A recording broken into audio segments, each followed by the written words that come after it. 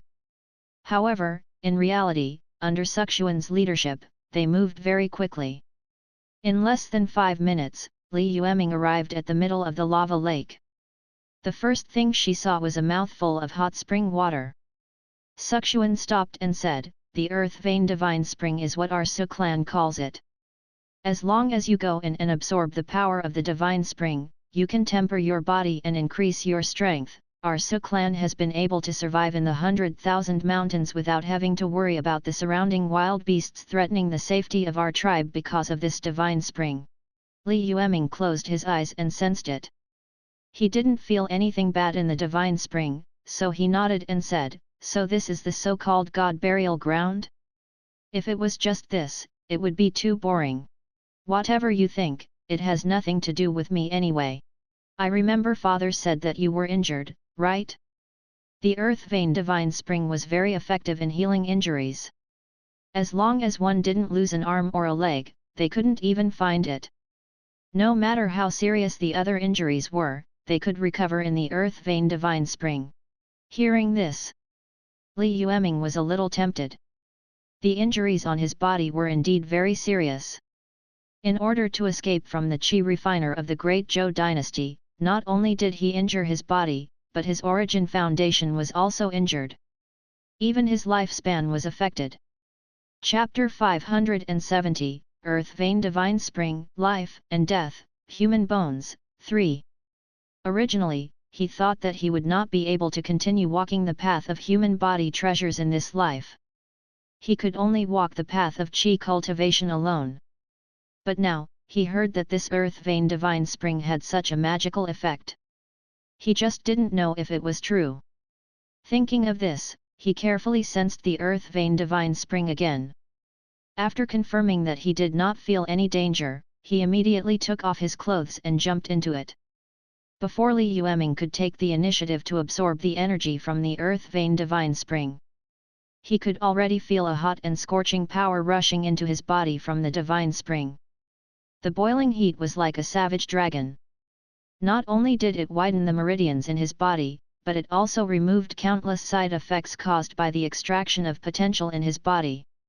At the beginning, Li Yueming suspected that Su Xian was bragging about the divine spring. Now, Li Yueming completely believed Su Xian's description. This spring did not look very eye-catching, but the power contained in it was actually very terrifying. Su Xian's description was not exaggerated. In fact, he had underestimated her. One had to know that in that battle, in order to survive, Li Yueming had squeezed out a lot of his potential in a short period of time. Logically speaking, these were the innate essences of the human body. After the loss, it could not be replenished. But now, this earth vein divine spring could even wash away these things. It was not an exaggeration to say that it was a matter of life and death. In his groggy state, Li Yueming didn't know how long he had been soaking in the divine spring. In the end, he only knew that it was Suxuan who woke him up. When he opened his eyes, the divine spring had already dried up. "What exactly did you get injured?" Su Xian asked, flabbergasted. "Decades ago, when my second uncle was about to die, he sent the divine spring into the lake, but the spring water never dried up like this." Li Yueming didn't know how to describe it. He couldn't possibly say that although he wasn't dead, he was only an empty shell, right? However, after being nourished by the earth vein divine spring, he was still able to recover. At this moment, although Li Yueming had not really recovered, he had regained his vitality. The hidden illness on his body was basically healed. Not only that, Li Yueming even felt that the fourth human treasure in his body was ready to move. If he could find a way to feel the information released in his body, his cultivation might be able to advance further. It could only be said that this was ridiculous. Seeing him get up and put on his clothes, Suxuan blushed and quickly turned away. After Li Yueming put on his clothes, only then did Su Xian turn her head and look at Li Yueming seriously. "One do not know what your purpose is for approaching our tribe. However, you have already gained quite a lot by absorbing so much energy from the divine spring. The divine spring is located at the outermost area of the god burial ground. Strictly speaking, it's not in the god burial ground. It should be a little incense left behind by the gods for our Su clan to worship and protect for generations. As for the real god burial ground, it is a place that our Su clan has never dared to touch. I advise you to think twice before you act. Li Yueming touched his chin. In fact, when he first entered the god burial ground, he had a feeling that he had given up. After all, he had been heavily injured and did not have much lifespan. If he couldn't take the risk, even if he went to the extremely cold snow mountain to cultivate and came back again, he probably wouldn't be able to escape the fate of being assassinated. But now, he had recovered his body in the divine spring and had the capital to continue walking. If the god burial ground was really as mysterious and dangerous as Su Xian had said, then he could indeed consider whether he should continue exploring this place after settling the matters outside. Therefore, after weighing the pros and cons, Li Yueming said, "Bring me to the real god burial ground. If it's really dangerous, I'll consider it carefully." Chapter 571, The Ancient Deduction that Disappeared in the River of History. In the depths of the god burial ground, the desolate mountains were desolate, and all living things were destroyed. Lava that was as red as blood flowed, and the surging lava emitted raging smoke. The entire world was in a daze. Li Yueming and Su Xian carefully avoided all the dangerous areas. It took them more than an hour to finally stand in front of a huge stone door. He looked at the scene around him that was like hell. The two of them could not help but feel a chill in their hearts. Stopping in her tracks, Suxuan said to Li Yueming, "This is the real entrance to the god burial ground. The Su clan has guarded and worshipped this place for thousands of years. According to some of the remaining records, the god burial ground can be forcefully opened, but the consequences will be extremely terrifying. I advise you not to do so. As for how to enter it using normal methods, there are no clear records in the ancient books passed down by the Su clan. Therefore, I am not too sure." Li Yueming nodded. There were no unnecessary decorations on the huge stone door in front of him. Only when one looked closely could one see some tiny cracks on the stone door. After thinking for a while, Li Yueming bit his finger and drew a circle with his blood along the area where the stone door was cracked. A moment later, a huge fox pattern appeared in front of Li Yueming. In the beginning, Li Yueming didn't feel anything unusual. It was not until the entire fox pattern was drawn that he realized that this fox looked exactly the same as the little fox on the outskirts of the extremely cold snow mountain. This discovery shocked Li Yueming. After repeatedly confirming it a few times, he was sure that it was not an illusion. It really looked exactly like the little fox. The only difference was that the fox engraved on the stone door was obviously much larger than the little fox. It should be an adult version that was larger and thicker. Could it be that the little fox had some connection with this so-called god burial ground? This made Li Yueming a lot of thoughts. When he first met the little fox, it had indeed shown that it was different from the ordinary demonic beasts in this world. For example, all the demon beasts in this world could not speak. Even if they had high intelligence, there was still a certain difference between them and real humans. However, not only could the little fox speak human language, but it also had quite a lot of human emotions. Not only would they feel bored because they didn't have a companion to talk to. Occasionally, he would show some childish temper.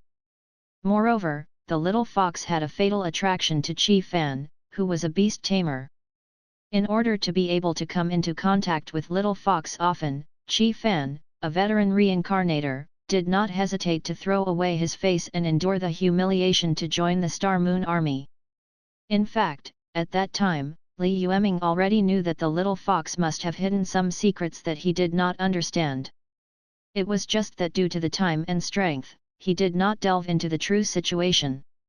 After all, the situation in the entire Northwest was very chaotic. Li Yueming's top priority was not to look for various missions, but to obtain more powerful forces to protect himself. In the years that followed, he was busy establishing the Star Moon Army. Even if he knew that the little fox was hiding some secrets, he did not have the time to care so much.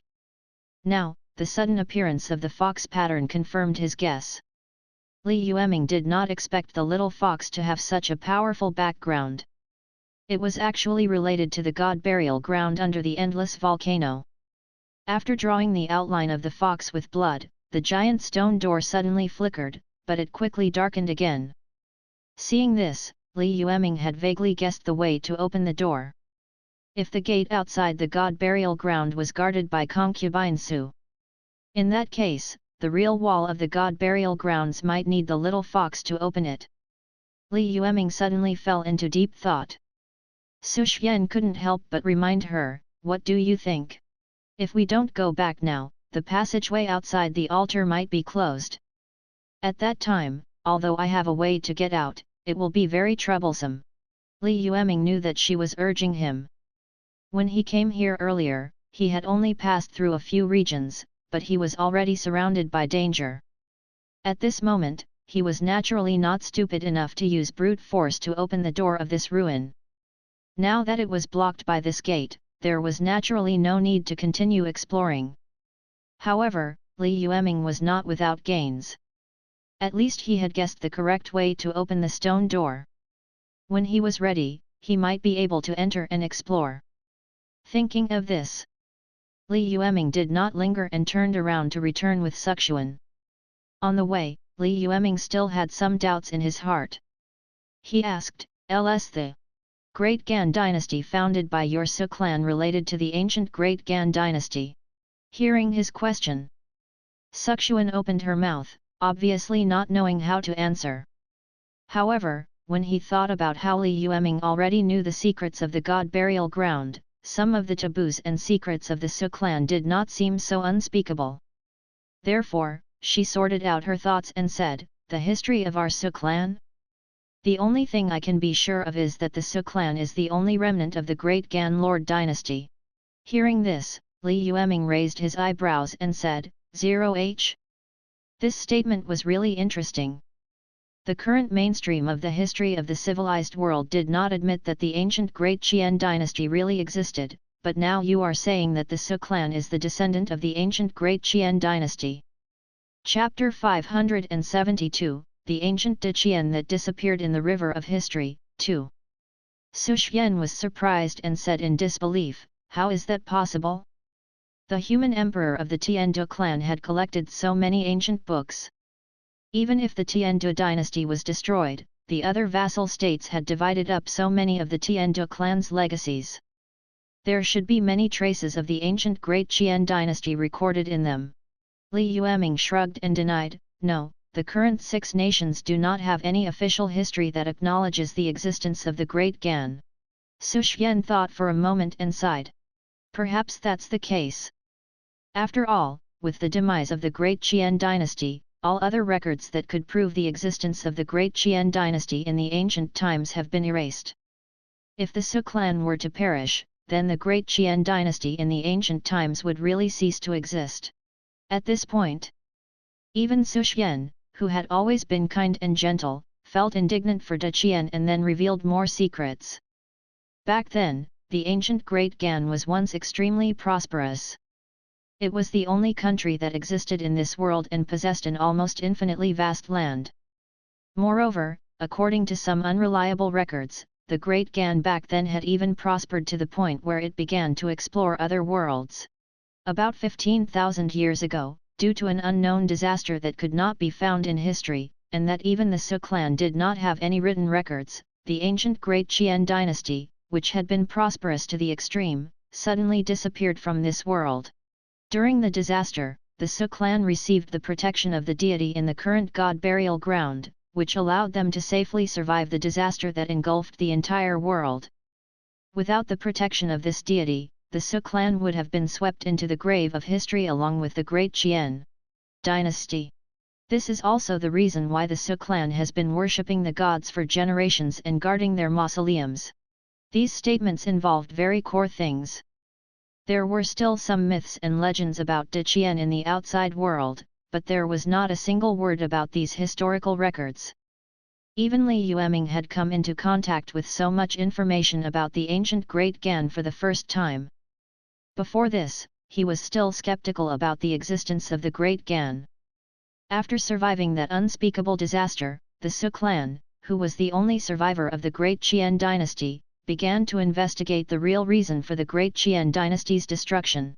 According to the ancient records, due to the close proximity of the time, the investigation at that time should have some clues. There might be an extremely terrifying truth behind the destruction of the ancient Great Gan. However, with the rapid rise of the human sovereign Tiandu clan, the fragmented world was reorganized. As the oldest clan, many core ancient books of the Su clan were also confiscated by the Tiandu clan and placed in the human imperial palace. At that time, although the clan still had some copies, they were still far from the original text. From then on, many of the Su clan's records began to become intermittent. After that, as time passed, the traces that can be traced became increasingly rare. In addition, many ancient books were lost in the long river of time for various reasons. Even now, there aren't many ancient books left in the Su clan. The fact that we still know about these books is because our ancestor put in a lot of effort to sort them out so that the Great Qian dynasty and the Su clan wouldn't disappear in the long river of history. Suxuan said a lot in one breath. As the next generation clan leader, her strength might not be considered ridiculous, but her understanding of the various ancient books hidden in the Su clan should be the highest. In this aspect, even the current clan leader of the Su clan, Su Haoshan, could not compare to her. According to her description, Li Yueming felt that he had touched the core secret of this world. From a normal point of view, the ancient Great Gan had already been destroyed. Even if the later dynasties were unwilling to admit it, there was no need to deny it. However, if the history of the ancient Great Qian dynasty was hidden by the human emperor of the Tiandu clan, what exactly did the human emperor of the Tiandu clan want to destroy? Could it be the disaster that destroyed the entire Great Qian dynasty? There should be a part of it, but Li Yueming didn't think it was the real reason. As for the real reason at present, it seemed that it was not at a level that Li Yueming could come into contact with. Even if he really knew, he was afraid that he would not be able to solve it. It would only increase his troubles. However, this information made Li Yueming even more vigilant. Whether it was the system notifications or the information he had collected so far, they were constantly reminding him that this world was not that simple. Once again, he returned to the area where the geyser was. Suxuan took out a jade pendant from her pocket. He gently tapped the black rock on the ground.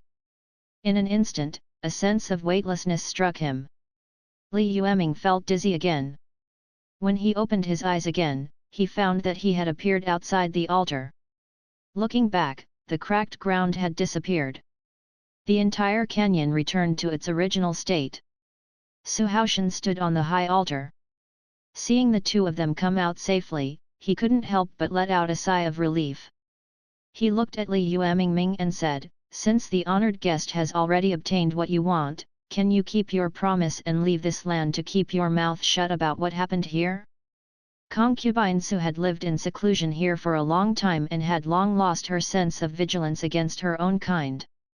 If the honored guest leaked the news, the entire Su clan would probably be exterminated.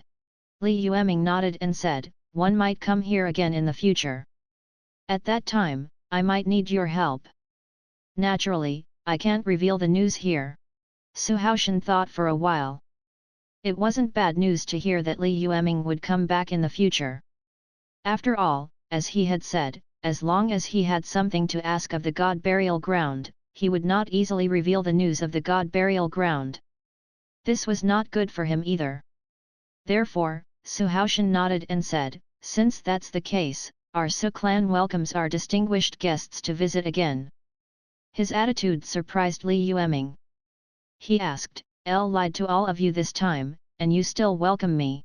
Su Haoshan was stunned when he heard this, as if he didn't understand Li Yueming's meaning. After a moment, he laughed and said, "Our Su clan has always been impartial. Our guest didn't harm our Su clan.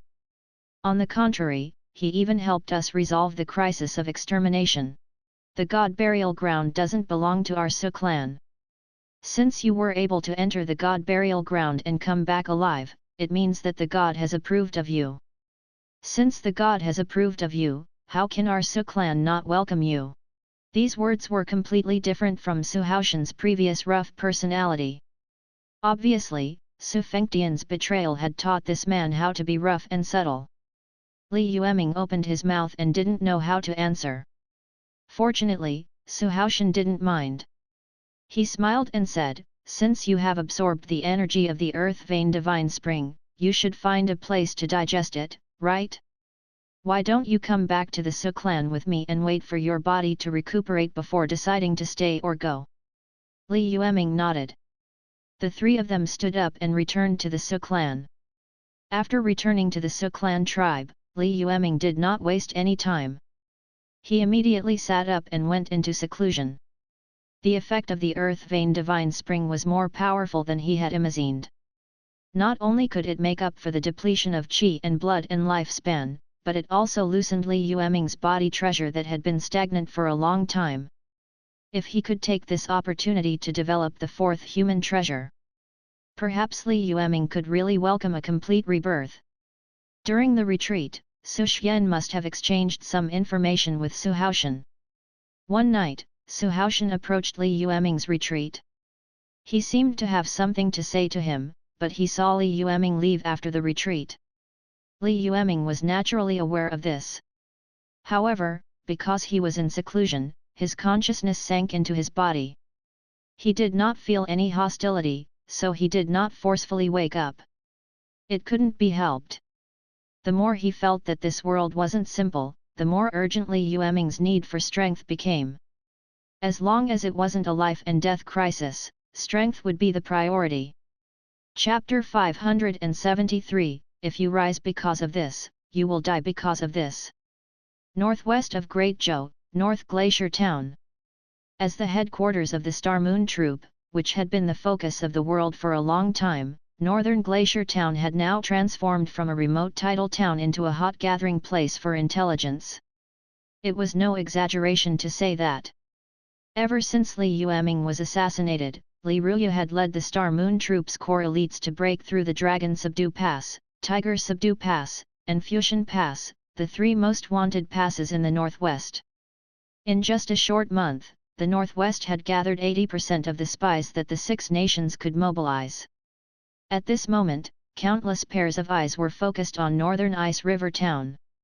They were all trying to find out more about the Star Moon Army. In the beginning, the Star Moon Army and Glacier Town wanted to take care of this. After all, the number of spies sent by the various countries was too rampant. At this rate, the Star Moon Army would not be able to march or fight.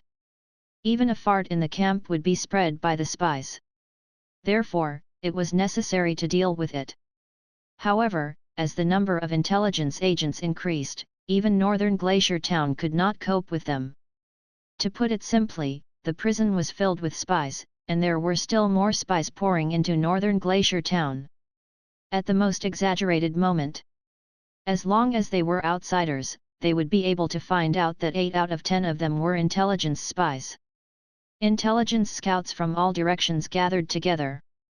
Left with no choice, the Star Moon Army could only choose to destroy it. Other than some core secrets that were still buried in the deepest depths, the rest could only be left to him.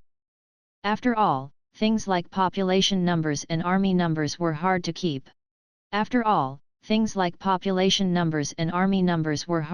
Secret. If the Six Nations wanted to know, the Star Moon Army couldn't hide them even if they wanted to.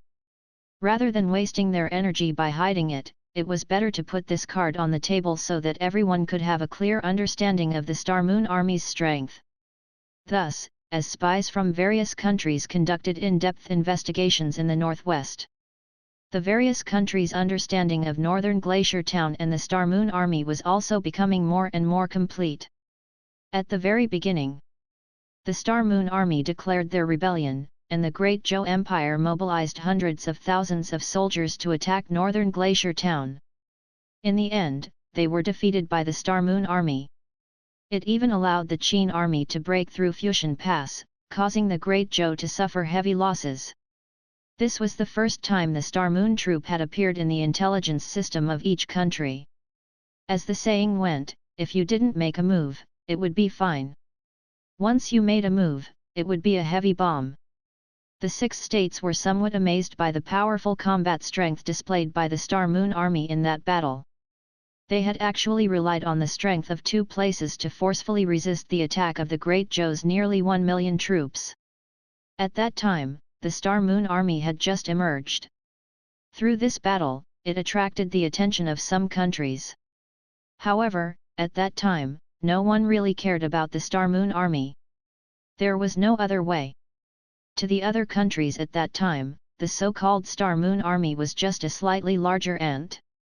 Before they had a military spirit and obtained enough dazzling military achievements, no one would pay attention to a side court force in the desolate northwest of the Great Zhou dynasty.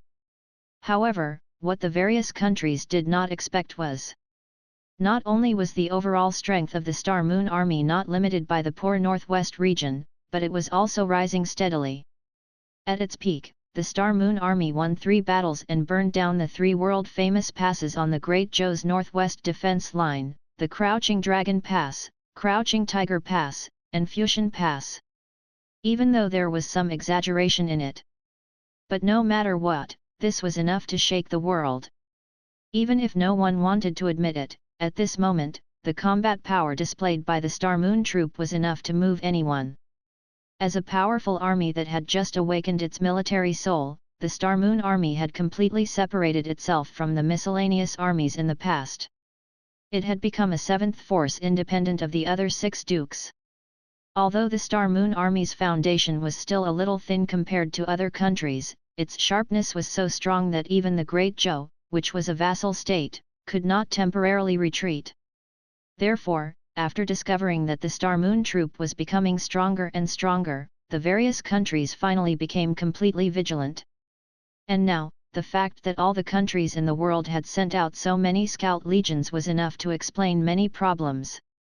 At the critical moment of the war between the 2 countries, sending all the elite intelligence agents to the 2 places in the northwest where the Star Moon Army was located was definitely giving the Star Moon Army enough face. Of course, these investments would not be wasted. The effect was definitely very powerful. As the spies entered, the various countries began to obtain detailed information about the Star Moon Army, North Glacier Town, and the Northwest. After reading the contents of the intelligence report sent by the spy, all the countries couldn't help but gasp. At this moment, they realized that the rise of the Star Moon Troop was not sudden, but completely predictable. It could be said that the birth and growth of the Star Moon Troop was an incredible history of monster growth. The various dreamlike experiences had blinded countless people's eyes. In just over 20 years, under Li Yueming's leadership, the Star Moon Troop had grown from a few thousand soldiers to a super army of 500,000 armored soldiers and nearly 1 million reserve troops. According to the information, the Star Moon Army not only had the flexibility to command, but they also had the discipline to execute orders. Not only did he have the spirit to fight to the death, but he also had top-notch combat strength. Chapter 574, If you rise because of this, you will die because of this. He was a hexagonal warrior. If it was just this, it would still be considered as a call. After all, this was a fantasy world. No matter how powerful an ordinary army was, they could not threaten powerful cultivators. However, the problem was that the Star Moon Army had awakened their military soul some time ago. This was even more terrifying. After obtaining the army soul, the Star Moon Troop's combat power had directly gone from the ceiling of a normal army to the ceiling of an army soul troop. The difference between them was like heaven and earth. At this moment, even the originally insufferably arrogant Great Zhou had to consider if they would lose a few teeth if they wanted to attack the Star Moon Army. Under this premise, the northern glacier town that stood behind the Star Moon Army was another legend. When Li Yueming led the Star Moon Army to garrison North Glacier Town, North Glacier Town was just a tidal town that could not even be found on the Great Zhou's territory. Even if it was trampled to the ground by the beast tide of the 100,000 mountains one day, no one would care. However, with the arrival of Li Yueming and the Star Moon Army, in the same short period of 20 years, the population of northern Glacier Town had already exceeded 1 million. In 20 years, the number of residents in North Glacier Town had increased by 100 times. What kind of concept was this? Even if Northern Glacier Town had been accepting refugees all this time, the population couldn't have exploded so quickly, right? What kind of incredible magic did Li Yueming use to make such a run-down place that couldn't be seen with any special features suddenly become the largest and most prosperous city in the entire northeast of the Great Zhou? When this news spread, the first reaction of the rulers of the various countries was almost disbelief. It was only after the scouts repeatedly confirmed the accuracy of the information that they were finally willing to believe this story that was like a fantasy to them. Not only did the population and tax revenue of Northern Glacier Town double year after year, the population of the two places in the northwest was also growing explosively. Originally, after the Qin army invaded the northwest, the population had declined greatly. However, under Li Yueming's rule, it only took less than a decade for the population of the entire northwest to double. One had to know that this wasn't 1 million doubling to 2 million, but 10 to 20 million doubling to 30 to 40 million. This was no longer a fantasy for the monarchs of the various countries. It was something that he didn't even dare to dream about. But now, the Star Moon Army and Northern Glacier Town had accomplished this incredible feat. It was no wonder that the Star Moon Army could barely resist the Great Zhou's attack more than 20 years ago. After more than 20 years, the Star Moon Army could already fight the Great Zhou head-on. After all, compared to the unacceptable numbers and stories on the list, this was easier for them to accept. After discovering how terrifying Northern Glacier Town was, he was shocked. The 6 nations, which had been fighting to the death, began to gradually stop. There was no other choice, whether it was the Star Moon Army, Northern Glacier Town, or the entire Northwest, the speed of development was too fast. From the establishment of the Star Moon Army to the garrison of North Glacier Town, the whole process did not exceed 30 years. For some powerful key refiners, 30 years was just a blink of an eye. However, in just 30 years, the Star Moon troop had grown to such a terrifying extent. If he was given another 30 years to keep a low profile, what would happen to the Star Moon Army? To be able to stand tall in the long river of time, the doctors of the 6 dynasties were clearly not completely vegetarian. They were shrewd when it came to protecting the cake in their hands. If not for the fact that the original leader of the Star Moon troop, Li Yueming, had been assassinated by the powerful Qi practitioners sent by the Great Zhou, and that his life and death were unknown. By now, the 6 nations had already tacitly put aside the war and formed an alliance to eliminate the Star Moon troop, which had great potential. However, the situation was not at its worst yet. However, the Star Moon troop was still in a tricky situation. First of all, as a neighboring country and sworn enemy, the Great Zhou had suffered several losses at the hands of the Star Moon Army.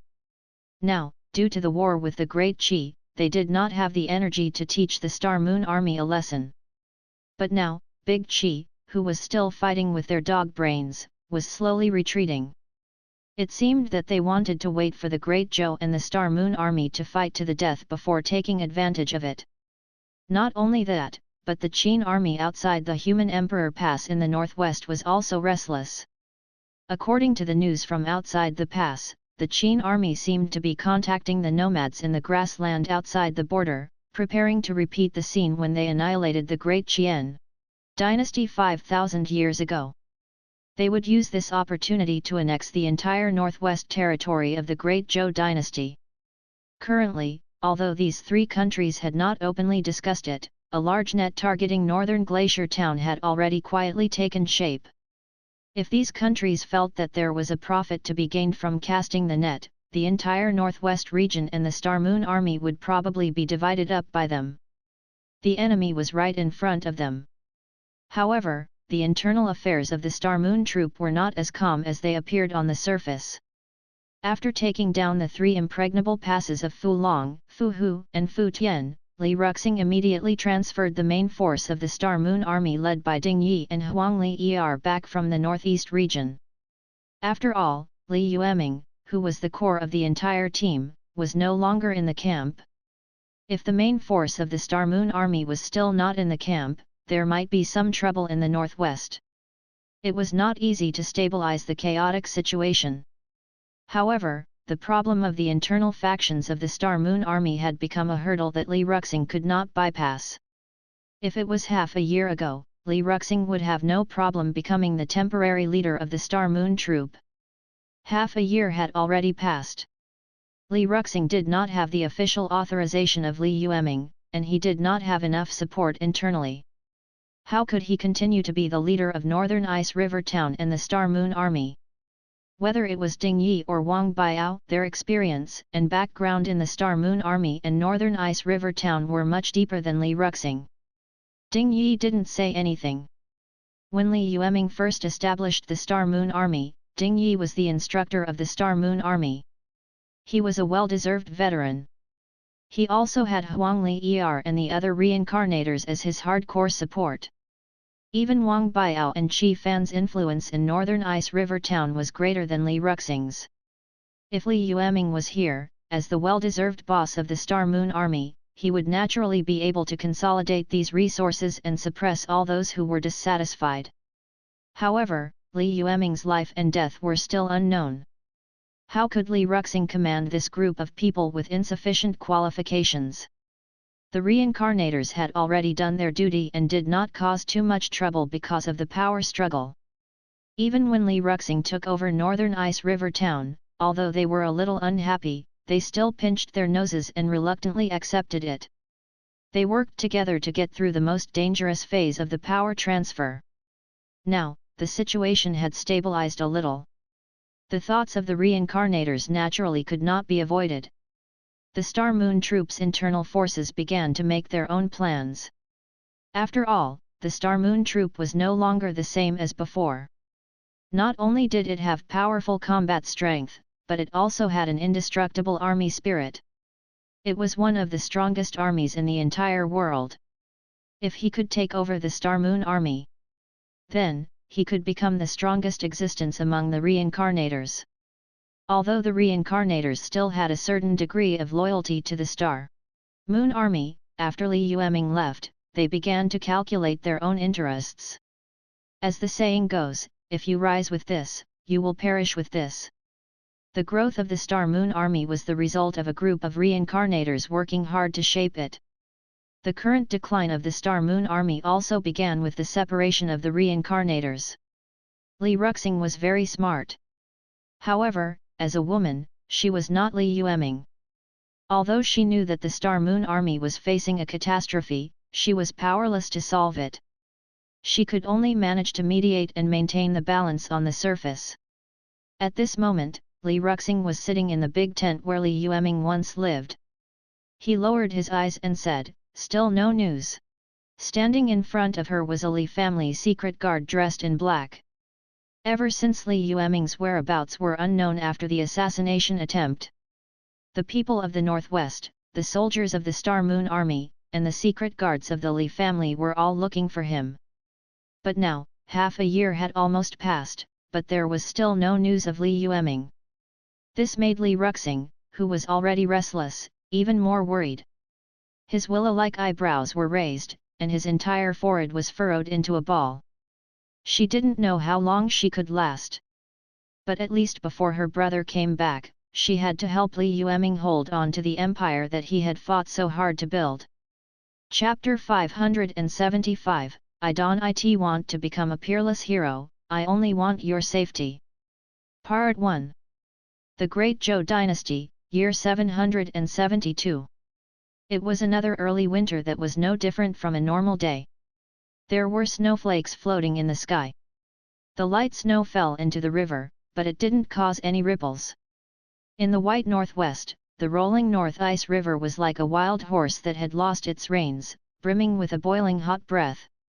After so many years of cultivation and development, the Ice City was like the North Ice River, full of eye-catching vitality. Northern Glacier Town had officially changed its name to Northern Ice City. It had jumped from a remote place to an economic and cultural center recognized by all the forces in the Northwest. The population of the Northern Ice City also doubled for the second time. Currently, just the population count alone had already exceeded 2 million. Such an unprecedentedly prosperous and huge city was not inferior to the big cities in the prosperous Central Plains. It was hard to imagine that it had been built from scratch in a world of ice and snow. Moreover, it had only been less than 30 years. This achievement not only made Northern Ice River City and the Star Moon Army feel extremely proud. At the same time, it also received widespread attention from all over the world. Many people in the various countries could not figure out how the Star Moon Army and Li Yueming had created such an incredible miracle. Everyone wanted to see if they could learn anything from the successful experience of Northern Glacier Town and use it to change their own country. After all, as the call for unification grew louder and louder, the wars between the various countries became more and more intense. It was rare for countries to fight to the death. The current war had already progressed to a war between the allied countries. The Great Song and Great Zhou in the south joined forces to resist the Great Qin and Great Ming's attacks, while the Great Qi in the north signed a non-aggression agreement with the Great Tang in the southeast to jointly attack the Great Zhou and Great Ming. The intensity of the war between the countries had directly increased to another level. Now, a battle with less than 100,000 people on the battlefield could not cause any waves. At least 200,000 people would be involved in a frontal battle to be considered a large-scale battlefield. Under such circumstances, all countries were inevitably caught in a strange circle. That was the military inner volume. For example, if Great Qin added 100,000 soldiers, the Great Zhou and Great Song would not lose, so they could only grit their teeth and add 150,000 soldiers.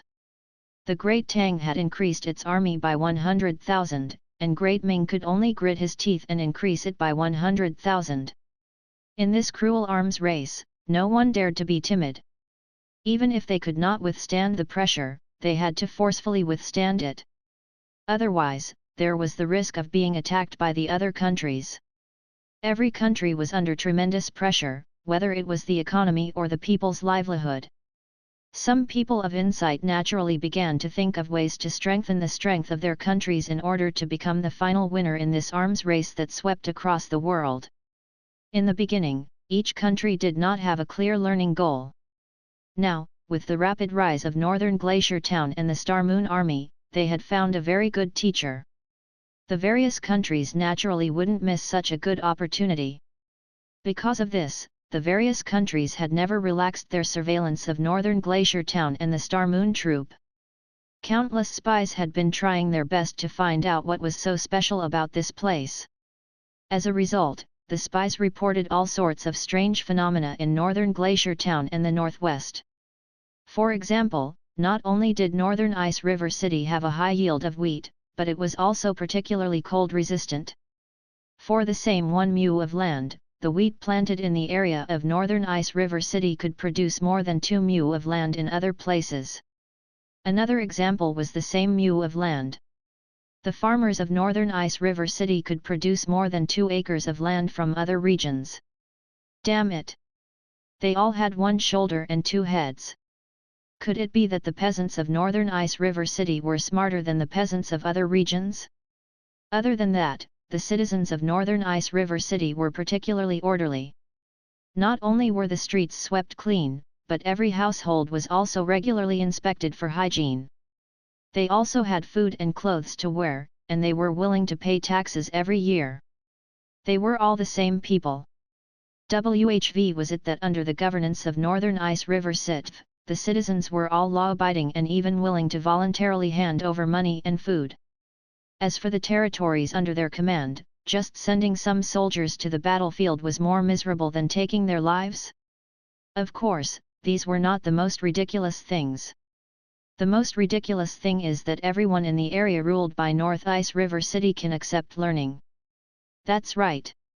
Whether it was the son of a farmer or the son of a blacksmith, they could all enter the school to undergo the same training. When this news was known by the ruling class of other countries, everyone was dumbfounded. In fact, as long as one was a decision-maker with a brain, they would know that if Northern Ice River City's theory could really be implemented, the benefits it would bring to the country and the people would be terrifying. But the problem was that the reason why the 6 nations were able to stand tall, and the reason why the major families could look down on human lives like grass, was because they blocked the path of the poor to rise up and established a basic order that respected bloodlines. No matter how the 6 dynasties fought, they were still the descendants of the Renhuang of the Tiandu clan 10,000 years ago. The reason why they could sit on the throne for so many years was because of the bloodline and throne passed down from generation to generation. Chapter 576, I don't want to become a peerless hero, I only want your safety. Part 2. The children of farmers could only be farmers, and the children of craftsmen could only be craftsmen. The son of a king was born to be a king who enjoyed the respect of tens of thousands of people. Now, if they wanted to overthrow this theory, it would be tantamount to destroying their own foundation. Even if they had such thoughts, would they really dare to do so? If he revealed this thought today, he would probably be hacked into pieces by the nobles all over the world and hung on the city gate as a background wall. In the beginning, the policies implemented in the Northwest were too novel compared to other countries. As a result, the spies from all over the world did not know where to go to sort out the situation. However, as time passed, countless people of insight from various countries continued to study Northern Ice River City. They finally figured out the various policies and strange phenomena of Northern Ice River Town. However, after understanding the political context of Northern Glacier Town and the foundation of their settlement, they were able to find a way out. Not only did the countries not learn anything, but they also felt a bone-deep fear. Because they knew better than anyone else that the reason why they could stand at a high place and point out the country was not because they were capable, but because they were born with good luck. After confirming that the success of Northern Glacier Town could not be imitated, and that it was a poison to their existence, they were all stunned. The various countries began to target Northern Ice River City. The Star Moon Troop had just awakened its military soul and was one of the strongest troops in the world. At this critical juncture, the various countries would definitely not dare to use force against Northern Ice River City. However, just because they couldn't physically destroy the Northern Ice City didn't mean that they couldn't destroy the Star Moon Army from other angles. For example, he sent out a fence-sitter to slander Li Yueming. Of course, Li Yueming had only disappeared for a few years now, and his control over Northern Ice River City was still very firm. It should be impossible to disintegrate Northern Ice River City from this aspect. It was impossible for this generation, but what about the next generation? Li Yueming was no longer around, and his will could no longer continue. Moreover, humans were selfish. Not everyone was like Li Yueming and the other reincarnators, who were indifferent to their descendants and their afterlife. Most people had selfish motives. They wanted their children to be different from other people's children, and they wanted their lives to be better than others. Moreover, the reincarnators who had accompanied Li Yueming to establish the Star Moon Army had begun to make their own plans. How could he expect others to have no selfish motives? Therefore, although the offensive in this area had not succeeded yet, the 6 nations knew that as long as there was no more Li Yueming in the Star Moon Army, it was only a matter of time before the political system of North Glacier Town collapsed. Of course, they couldn't wait that long. Therefore, they sent out many lobbyists, and many people called them strategists. This method was still very useful.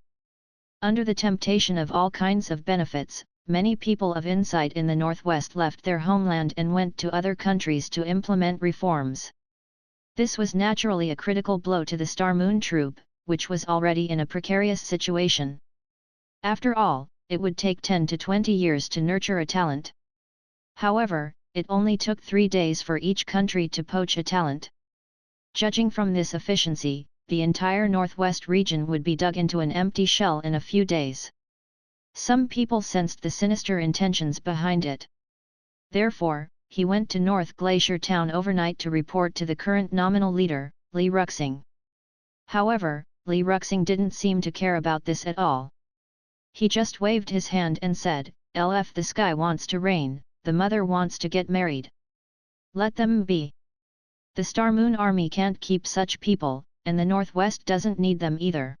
Hearing this, many Star Moon Army veterans had mixed feelings.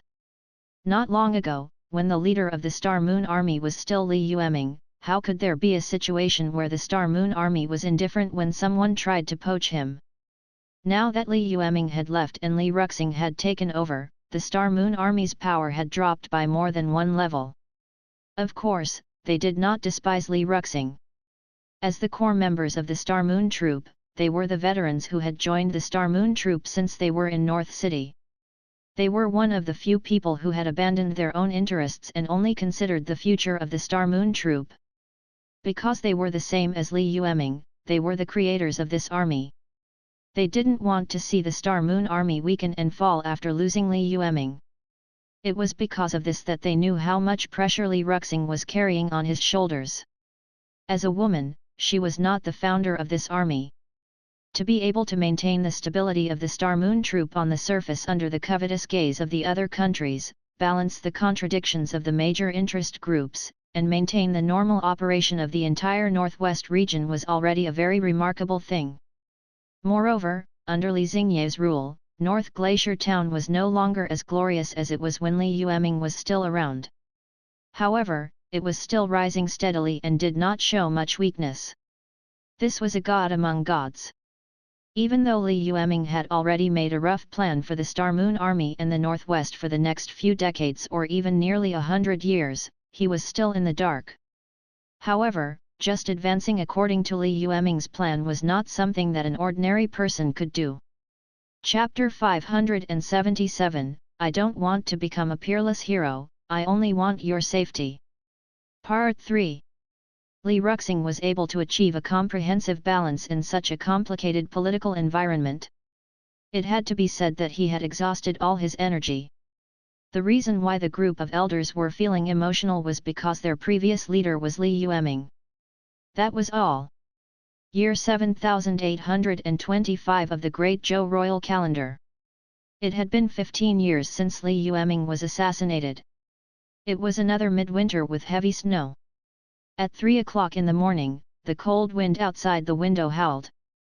Li Yueming was sitting in the old tent, reading documents carefully. Outside the tent, someone knocked on the wooden door. Li Yueming put down the scroll in his hand and rubbed his temples. He looked a little tired. However, this expression only appeared for a moment before it immediately disappeared. His face once again returned to its usual emotionless expression as he softly said, "Come in." A moment later, Li Yuyu came in with a brazier. Seeing that it was Li Yuyu, the coldness on Li Yueming's face lessened slightly.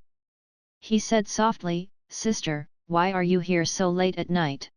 Li Yuyu was holding a baby in her arms, and her body was emitting a motherly glow.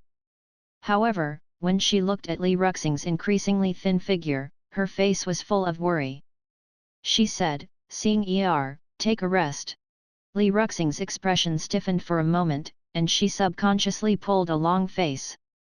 However, after a while, he sighed and said, "Little brother's whereabouts are still unknown. These are all his hard work. I have to help him look after them." Li Yuyu pursed her lips. She was already married. After so many years, she had long accepted the fact that she was mediocre. Her mentality was no longer as childish as before. At this moment, she knew that it was useless to persuade him. He could only put the child in his arms on the bedding at the side and add a few more firewood to the fire in Li Yueming's tent. At the same time, he said, "Many years ago, Father had already led the Secret Guards and the Star Moon Army Special Forces to search deep into the 100,000 mountains. The Fox King in the extremely cold Snow Mountain also promised us that he would pay attention. However, after so many years, I have never found any traces of this little brother. Do you think we should accept reality?" Hearing this, Li Yueming's eyes flashed and he remained silent. The two sisters listened to the sound of the firewood exploding in the darkness without saying a word. Finally, Li Yueming sat up from the ground and picked up the child not far away. She looked at him and said, "Regardless of what you think, I know that little brother will definitely not die. The reason why there has been no news for so many years is likely because he has his difficulties. Sister, do you know? When I was young, I told me a story. In the story, Zixia Fairy said that the person she loved was a peerless hero. One day, he would step on a seven-colored cloud to marry her. However, she guessed the beginning correctly, but not the end. But I am different. I believe that I can guess the beginning and also the end." Looking at the indifferent Li Yueming in front of her, Li Ruya couldn't help but feel moved. Li Yueming had never told her these messy stories. Perhaps it was because she was more old-fashioned when she was young, and Li Yueming's personality was more playful. She always liked to pester Li Yueming. "Stupid little brother, stupid little brother. We don't want you to become the hero in the story, we just want you to be safe." Chapter 578, North Glacier Town, 1. Year 7830 of the Great Zhou Dynasty. It had been 20 years since Li Yueming was assassinated. It was another bone-chilling winter. Different from the winters in the past, the entire northwest was filled with a somber atmosphere this winter. Through Li Yueming's mobilization in northern Ice River Town, troops came out from the military camps in various places and were sent to various places to show their presence to all those with ulterior motives. However, this did not mean that Li Yueming and northern Glacier Town had a stronger ruling power. After all, when Li Yueming was in control of northern Ice River Town, he was never worried that the major forces in the northwest would not abide by the orders of northern Ice River Town. After all, although the strength of the Star Moon Army at that time was not as strong as it was now, it was unified enough. From top to bottom, it was extremely clear. There was no need to worry that someone would fill their pockets after the orders were issued. But now that it was in Li Yueming's hands, this situation obviously no longer existed. The Star Moon Army had reached the point where they had no choice but to send out a violent organization like the army to show the prestige of northern Ice River Town. Over the years, when Li Yueming issued and implemented various decrees, the backlash was gradually increasing. All of the above signs indicated that the Star Moon Army was no longer as pure as before. Moreover, the internal conflicts had accumulated to a certain extent. A few years ago, under Li Yueming's efforts, the internal conflicts of the Star Moon Army had always been under control. However, as the war outside became more and more intense over the years, the internal conflicts within the Star Moon troop also continued to accumulate. Now, it was almost unstoppable. Even though Li Yueming was still using all the means he could to prevent the Star Moon Army from splitting up. However, this was a collection of conflicting interests of all parties. How could Li Yueming suppress him? Even if Li Yueming's political talent was full, he could only contain this kind of thing for a while, but he could never eradicate it. At present, the voices of the outside world about unifying the world and becoming the second human emperor of the Tiandu clan were getting louder and louder. The intensity of the wars between countries was also rising. According to Li Yueming's initial plan, the Star Moon Army should focus on developing and strengthening themselves. However, as they watched the other reincarnators crazily make contributions on the battlefield and complete their missions, how could the reincarnators in the Star Moon Army not feel anything? In addition, the various countries had spent a lot of effort to poach the Star Moon Army over the years. Especially Huang Li Er and the others who were technical experts. Countless batches of spies from the 6 nations had come, all of them with great sincerity, wanting to poach them to their own countries to improve various crops and tools.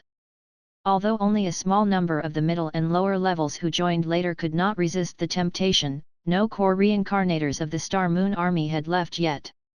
However, these incidents had undoubtedly intensified the division within the Star Moon troop. It was not until this winter that Li Yueming, who had been struggling, finally could not balance the internal contradictions of the Star Moon Army. She could only rely on Li Yueming and her own remaining power to forcefully suppress the possible chaos. Fortunately, the core members of the Star Moon Army were all young people from the northwest. They were loyal defenders of the system implemented by the Star Moon Army. Therefore, although the reincarnators had their own thoughts, they did not dare to point the blame at the Star Moon Army and Li Yueming himself. That's why Li Yueming, who had a bad premonition, immediately summoned the Star Moon Army. They were prepared to use their powerful military forces to suppress the upcoming chaos. There was no other way. Li Yueming knew that she did not have the ability to change the current situation. All she could do was to act as a paper and paste the holes where they appeared. The only thing that stood out was the word drag.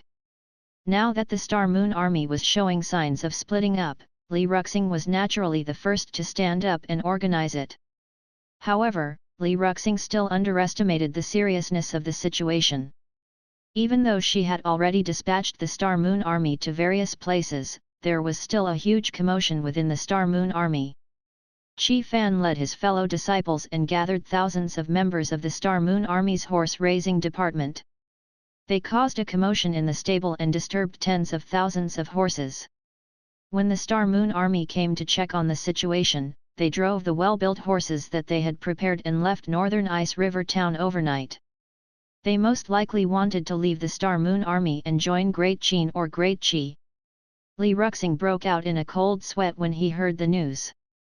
One had to know that although the horse breeder was not a very eye-catching department, its importance was indescribable. Whether or not the Star Moon troop could come and go freely depended on whether or not their war horses were healthy. But now, as the core member of the horse-raising department, Qi Fan was not only prepared to leave, but he was also prepared to leave with his fellow disciples. If they succeeded, it would be a devastating blow to the Star Moon troop. Of course, Li Yueming was not completely unprepared for this. In the end, he was stopped by Huang Li and Ding Yi, who had already laid an ambush on the road.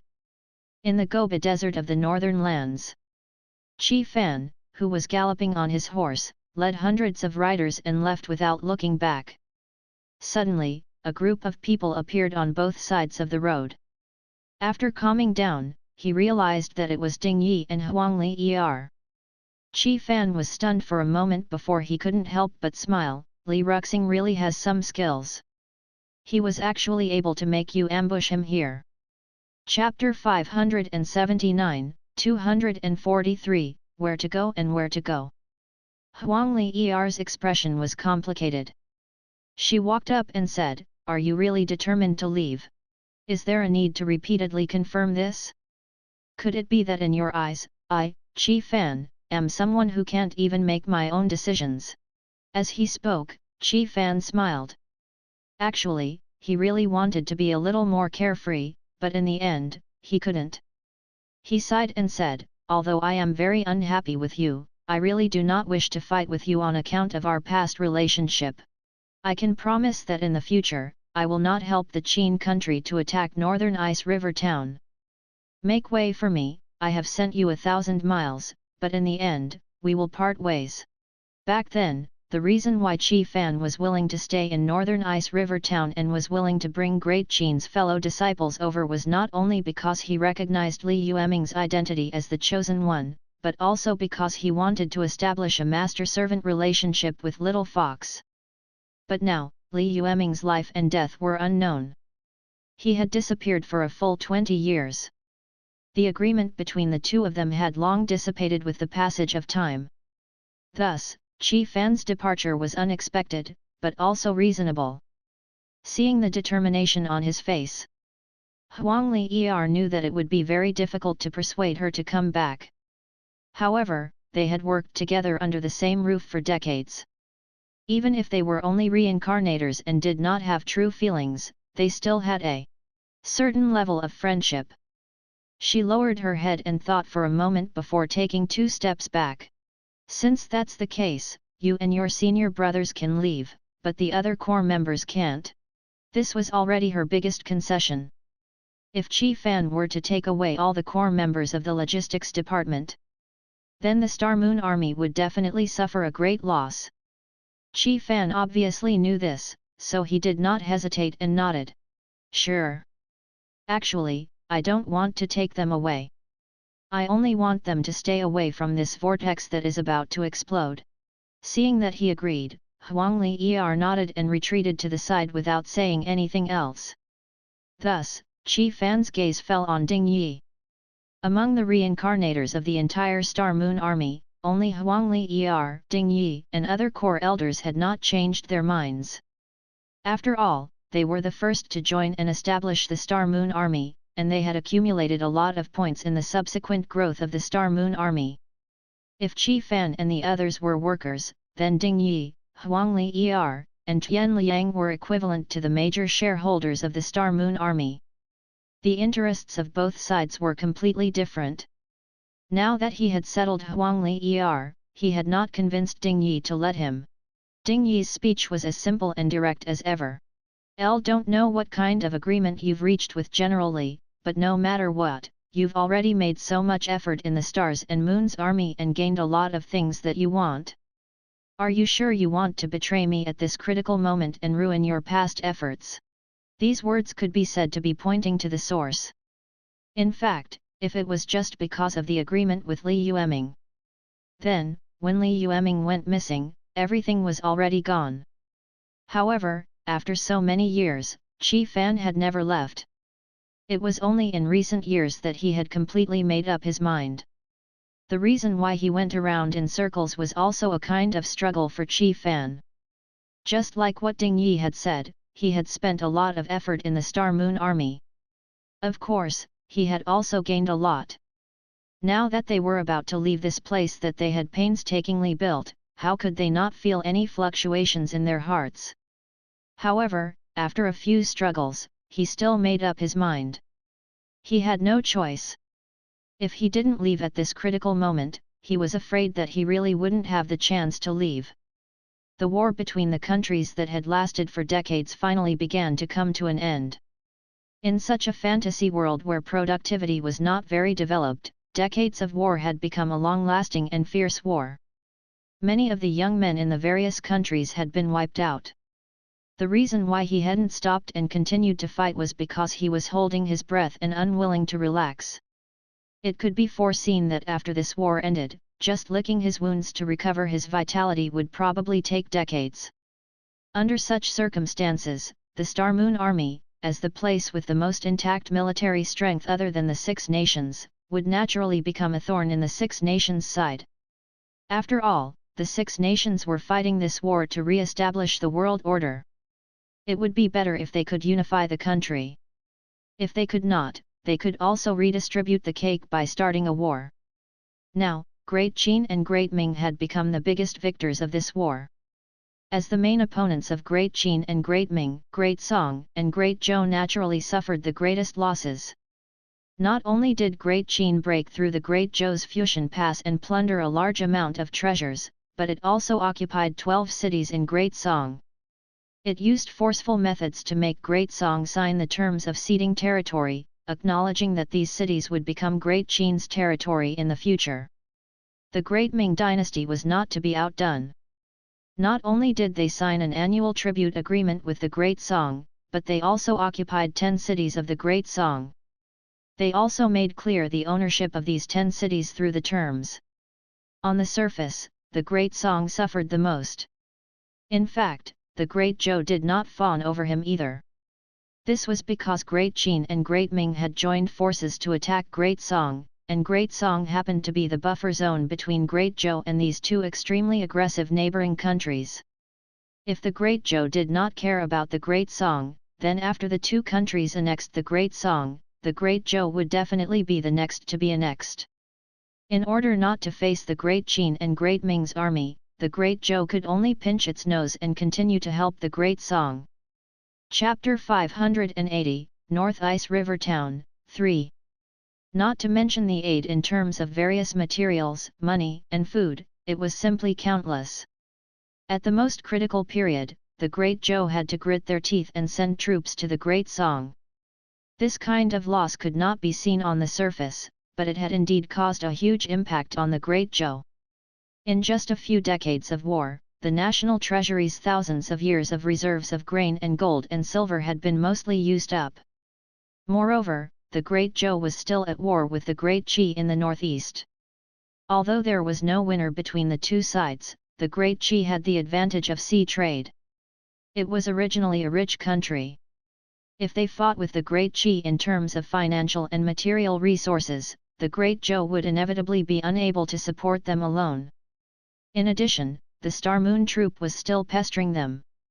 Therefore, although the Great Zhou's losses on the surface did not seem to be as great as the Great Song's, the actual losses were not any smaller than the Great Song's. The only difference was that the Great Song was forcefully cutting the soil, while the Great Zhou was forcefully cutting the flesh. In this war, the Great Qi and the Great Tang did not gain any advantage. There was no need to say much about the Great Qi. Although they had a lot of money and food, they had not had any conflicts with other countries on land for many years. Even if their overall strength was very strong, their military strength on land was not strong for the time being. The Great Tang, on the other hand, was in a rather awkward position, and there were still some ethnic minorities that had not been wiped out behind it. They needed to send troops to guard against them all year round, so they could not gain much from this war. However, no matter what happened to the above few countries, in the end, almost all of them had bloodshot eyes. Meanwhile, the Star Moon Army had been developing in northern Glacier Town for decades, and had not participated in any wars during this period. Now that the dust had settled, how could the other countries let northern Glacier Town have the chance to reap the benefits? Therefore, it could be predicted that before the war came to an end, the various countries would definitely launch a military operation against northern Glacier Town. They would not let the Star Moon Army take advantage of them for free. It was also because of this that the number of members who left the Star Moon troop had increased year by year. Many people with insight sensed that something was wrong. In addition, there were a lot of places for them to choose from. It would be strange if they did not run. Now that Qi Fan had left North Ice River Town, other than not seeing any hope, there was also this reason. Seeing that Ding Yi was still staring at him, Qi Fan couldn't help but smile and say, "One want to continue working here, but is there any meaning to my existence here? Without Li Yueming, the Star Moon Army has already fallen. The only reason why I can still struggle on at death's door is because Li Ruxing is forcefully holding on. However, you and I both know that the reason why Northern Ice River Town is different from the rest is not because the town itself is different, but because the person is different. Therefore, in my opinion, rather than watching it rise and fall, it would be better to leave before the impression is ruined." These words were very honest. To be honest, when this group of reincarnators first followed Li Yueming, their goal was very simple: to complete the most difficult mission and obtain more points and rewards from the reincarnation mark. However, as more and more things were invested, the attitude of the reincarnators towards Northern Ice River Town had also quietly changed. Rather than saying that Northern Ice River Town was a tool for them to obtain points for the reincarnation mark, it was better to say that it had quietly become a part of their dreams. Here, in this once unknown Northern Ice River Town, a grand dynasty that swept across the world was established. It had become their common dream and goal. But now, the leader who had made this grand goal, the man who had already become a legend in their hearts, had suddenly disappeared. As followers, the reincarnators naturally lost their direction. Looking at Qi Fan's gloomy eyes, Ding Yi became silent. There was a brief silence between the two of them. The only sound left in the world was the sound of the burning torches. After a long time, Ding Yi said with some difficulty, "LF, I say yes, I say yes. General Li might be coming back soon. Are you willing to stay and give Northern Ice River Town some time?" Chapter 581, 20 Years, Return. As Li Yueming disappeared for a longer period of time, the confidence of the people in the northwest was constantly disappearing. In year 7832 of the Great Zhou dynasty, the Great Qin, Great Qi and Great Zhou kingdoms, which had been at war with each other, suddenly changed sides. The three kingdoms gathered nearly 2 million soldiers and surrounded northern Ice River town from all directions. It was obvious that these three countries had colluded long ago and were prepared to pull out the front teeth of the Star Moon Army when the war was nearing its end. After all, the six nations had fought to the death for more than 20 years before they finally obtained the strategic benefits they sought. How could they allow the Star Moon Army, which had not paid anything in this war, to take advantage of them? Great Qin had sent 800,000 elites to defend the West Garrison Fortress, preventing the hundreds of thousands of soldiers from coming out to help northern Ice River town. As the main combat force of the Alliance Army, the Great Zhou and Great Qi also put down their hatred for each other, which was rare. They sent troops from the northeast and southeast to attack North Binghe town. When this news spread, the whole world was in an uproar. Countless people were paying attention to this battle that had been predicted a long time ago. From the time Li Yueming was assassinated more than 20 years ago, although the Star Moon Army still had one of the best military forces in the world, the development of northern Glacier Town had slowed down year by year. It was also because of this that the various countries were able to sit back and watch northern Ice River Town continue to develop. After all, because Li Ruya was in charge of North Ice River Town, even if Li Yueming, the leader, was still unknown, the Star Moon Army did not become chaotic. However, Li Ruya could not be Li Yueming. It was already amazing enough for a mere woman to turn the tide for a moment. Could she turn the tide for the rest of her life? Knowing that Northern Glacier Town's rule was bound to decline, it was unwise for the six nations to deal with a town that was still united against a common enemy. Now that the war between the six nations had come to a temporary end, the Star Moon troops, which had been thriving a few years ago, had begun to split up because of some hidden dangers that had been buried in advance. If the allied forces of the three countries didn't take advantage of the situation, then they would really be stupid. After receiving the news that the allied forces of the three countries were attacking the two northwestern regions, the entire northern Glacier Town instantly fell silent. The Star Moon troop was quickly mobilizing horses and provisions. Although the smoke of war had yet to reach this place, the various signs had already made many people feel that a great disaster was imminent. One had to know that the Three Kingdoms Alliance army was not some random army.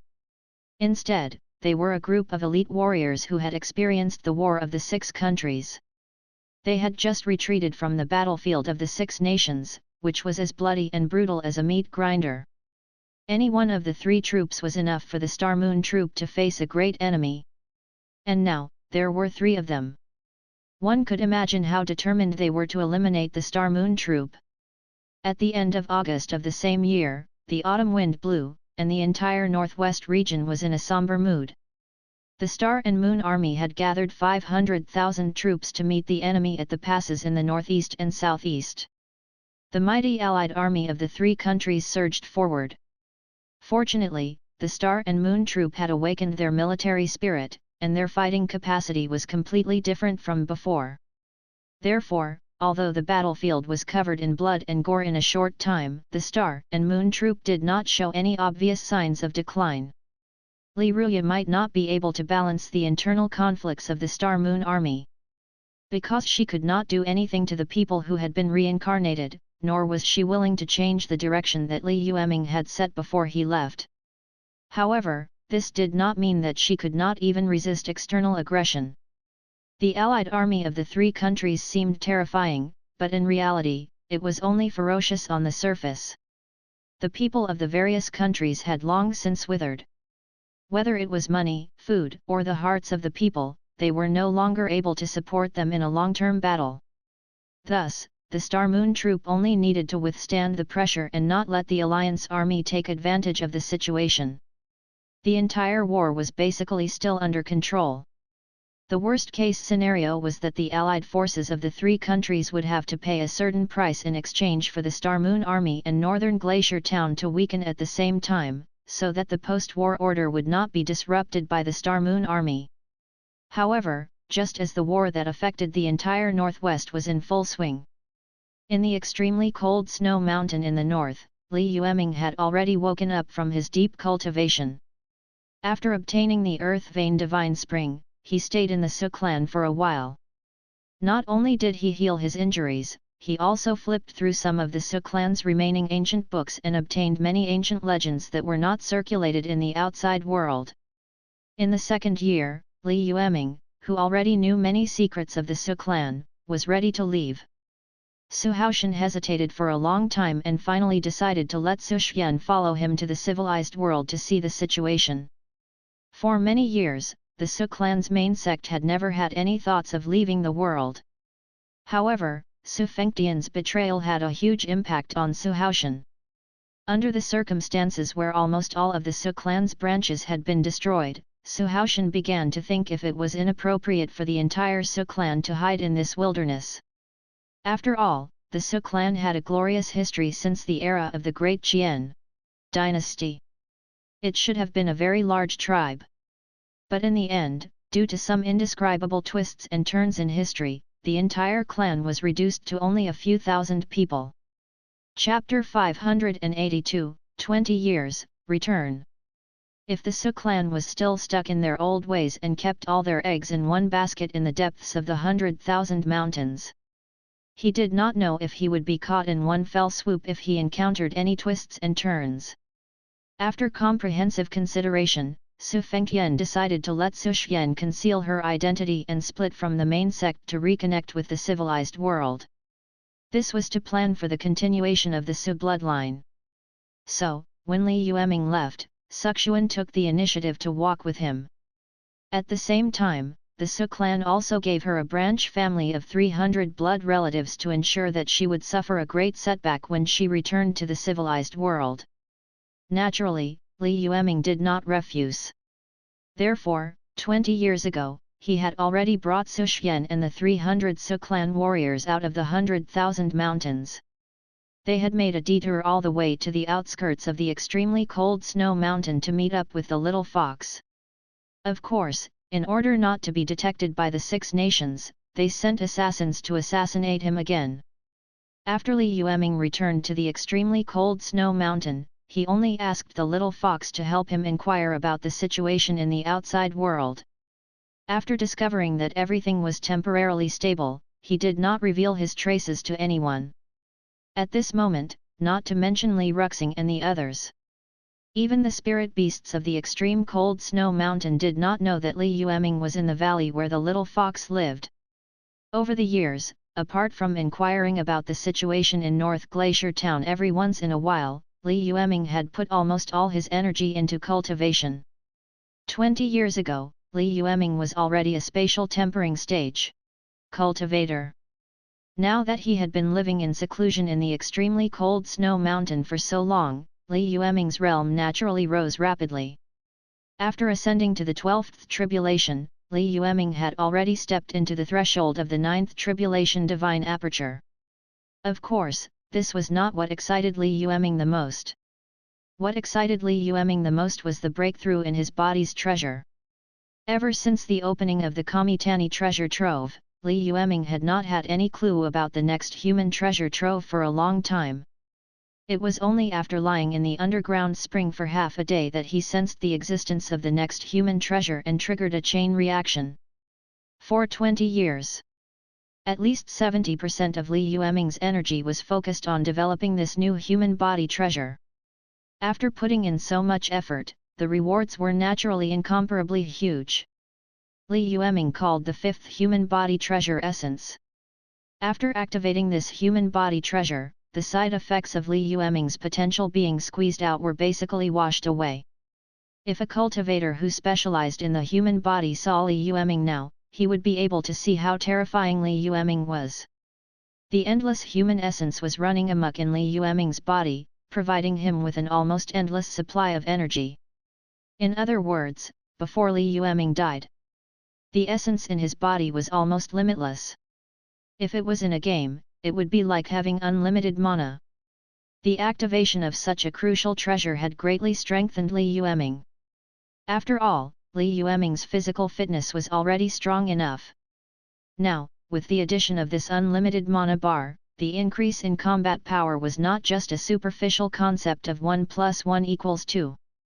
Although Li Yueming was only at the divine aperture realm, he was still a cultivator. However, in terms of combatability, he was already on par with a chi refiner in the heavenly tribulation realm after possessing 5 human body treasures. As for the nirvana and ascension realms above the heavenly tribulation, that kind of existence was too extraordinary. Li Yueming still did not have a clear concept of them. When he heard that the 3 countries had gathered their allied forces to attack North Glacier Town, Li Yueming, who had not shown any emotional fluctuations for a long time, finally opened his eyes from his deep cultivation. Li Yueming looked at the yawning little fox and Su Xian, who was combing the little fox's fur, and said, "The 6 nations are already at the end of their rope, yet they still dare to launch such a war. I think they don't know how to write the word death." Hearing this, the little fox also opened her eyes and glanced at Li Yueming. "When you have something to do, you only know to come to this king. When you have nothing to do, you just throw this king aside. I've seen through you. There's indeed no good thing in humans, humph." Regarding the little fox's background, Li Yueming had actually tried to beat around the bush over the years. However, the little fox did not seem to care about anything else, but it was especially tight-lipped about its parents. No matter what method Li Yueming used to ask, he was either silenced or rolled his eyes. She was really tired of asking. After the little fox was annoyed, the little fox said that if Li Yueming could stay in this extremely cold snow mountain to accompany her, she would tell him about her background. Li Yueming naturally couldn't agree to her conditions for the time being. In the end, this matter could only be left unsettled. But the little fox was obviously angry. Ever since then, he had been mocking Li Yueming. Avoiding the little fox's complicated gaze, Li Yueming stood up and said to Su Xian, "Suxuan, have you learned something about the civilized world over the years?" Suxuan nodded. Over the years, Li Yueming had been constantly cultivating, and most of her energy was spent on connecting with the civilized world. After all, the Su clan had lived in seclusion in the 100,000 mountains for thousands of years and had long been separated from the civilized world. Now that he wanted to reintegrate into it, how could it be smooth without putting in some effort? However, over the years, as he learned more and more about the civilized world, on the contrary, Suxuan could feel the cruelty of the civilized world more and more. Originally, in her imagination, the civilized world should be a paradise. However, reality had given her a heavy hammer. In the civilized world, there was no such thing as self-reliance, nor did there exist any family ties. There were only white bones, blood, and tears everywhere. Just as Li Yueming had once said, the real civilized world was more like hell than hell. Seeing her nod, Li Yueming's eyes revealed traces of sharpness. "In that case, our agreement ends here. You're a very smart person. I don't need to pay attention to what you do next." Hearing this, Suxuan's expression became complicated. The so-called agreement was that Li Yueming had promised to bring her into the civilized world. Now that Li Yueming had fulfilled this agreement, the bond between the two sides ended here. However, Suxuan was obviously unwilling to stop here. After thinking for a while, she boldly said, "Aren't we friends now? If you want to restore your country, perhaps I can help you." Li Yueming looked at her strangely.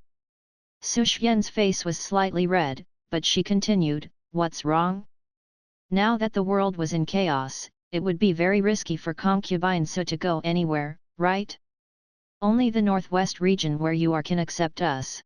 In order to successfully take root in the northwest, it's normal to be bound to you at a deeper level, isn't it?"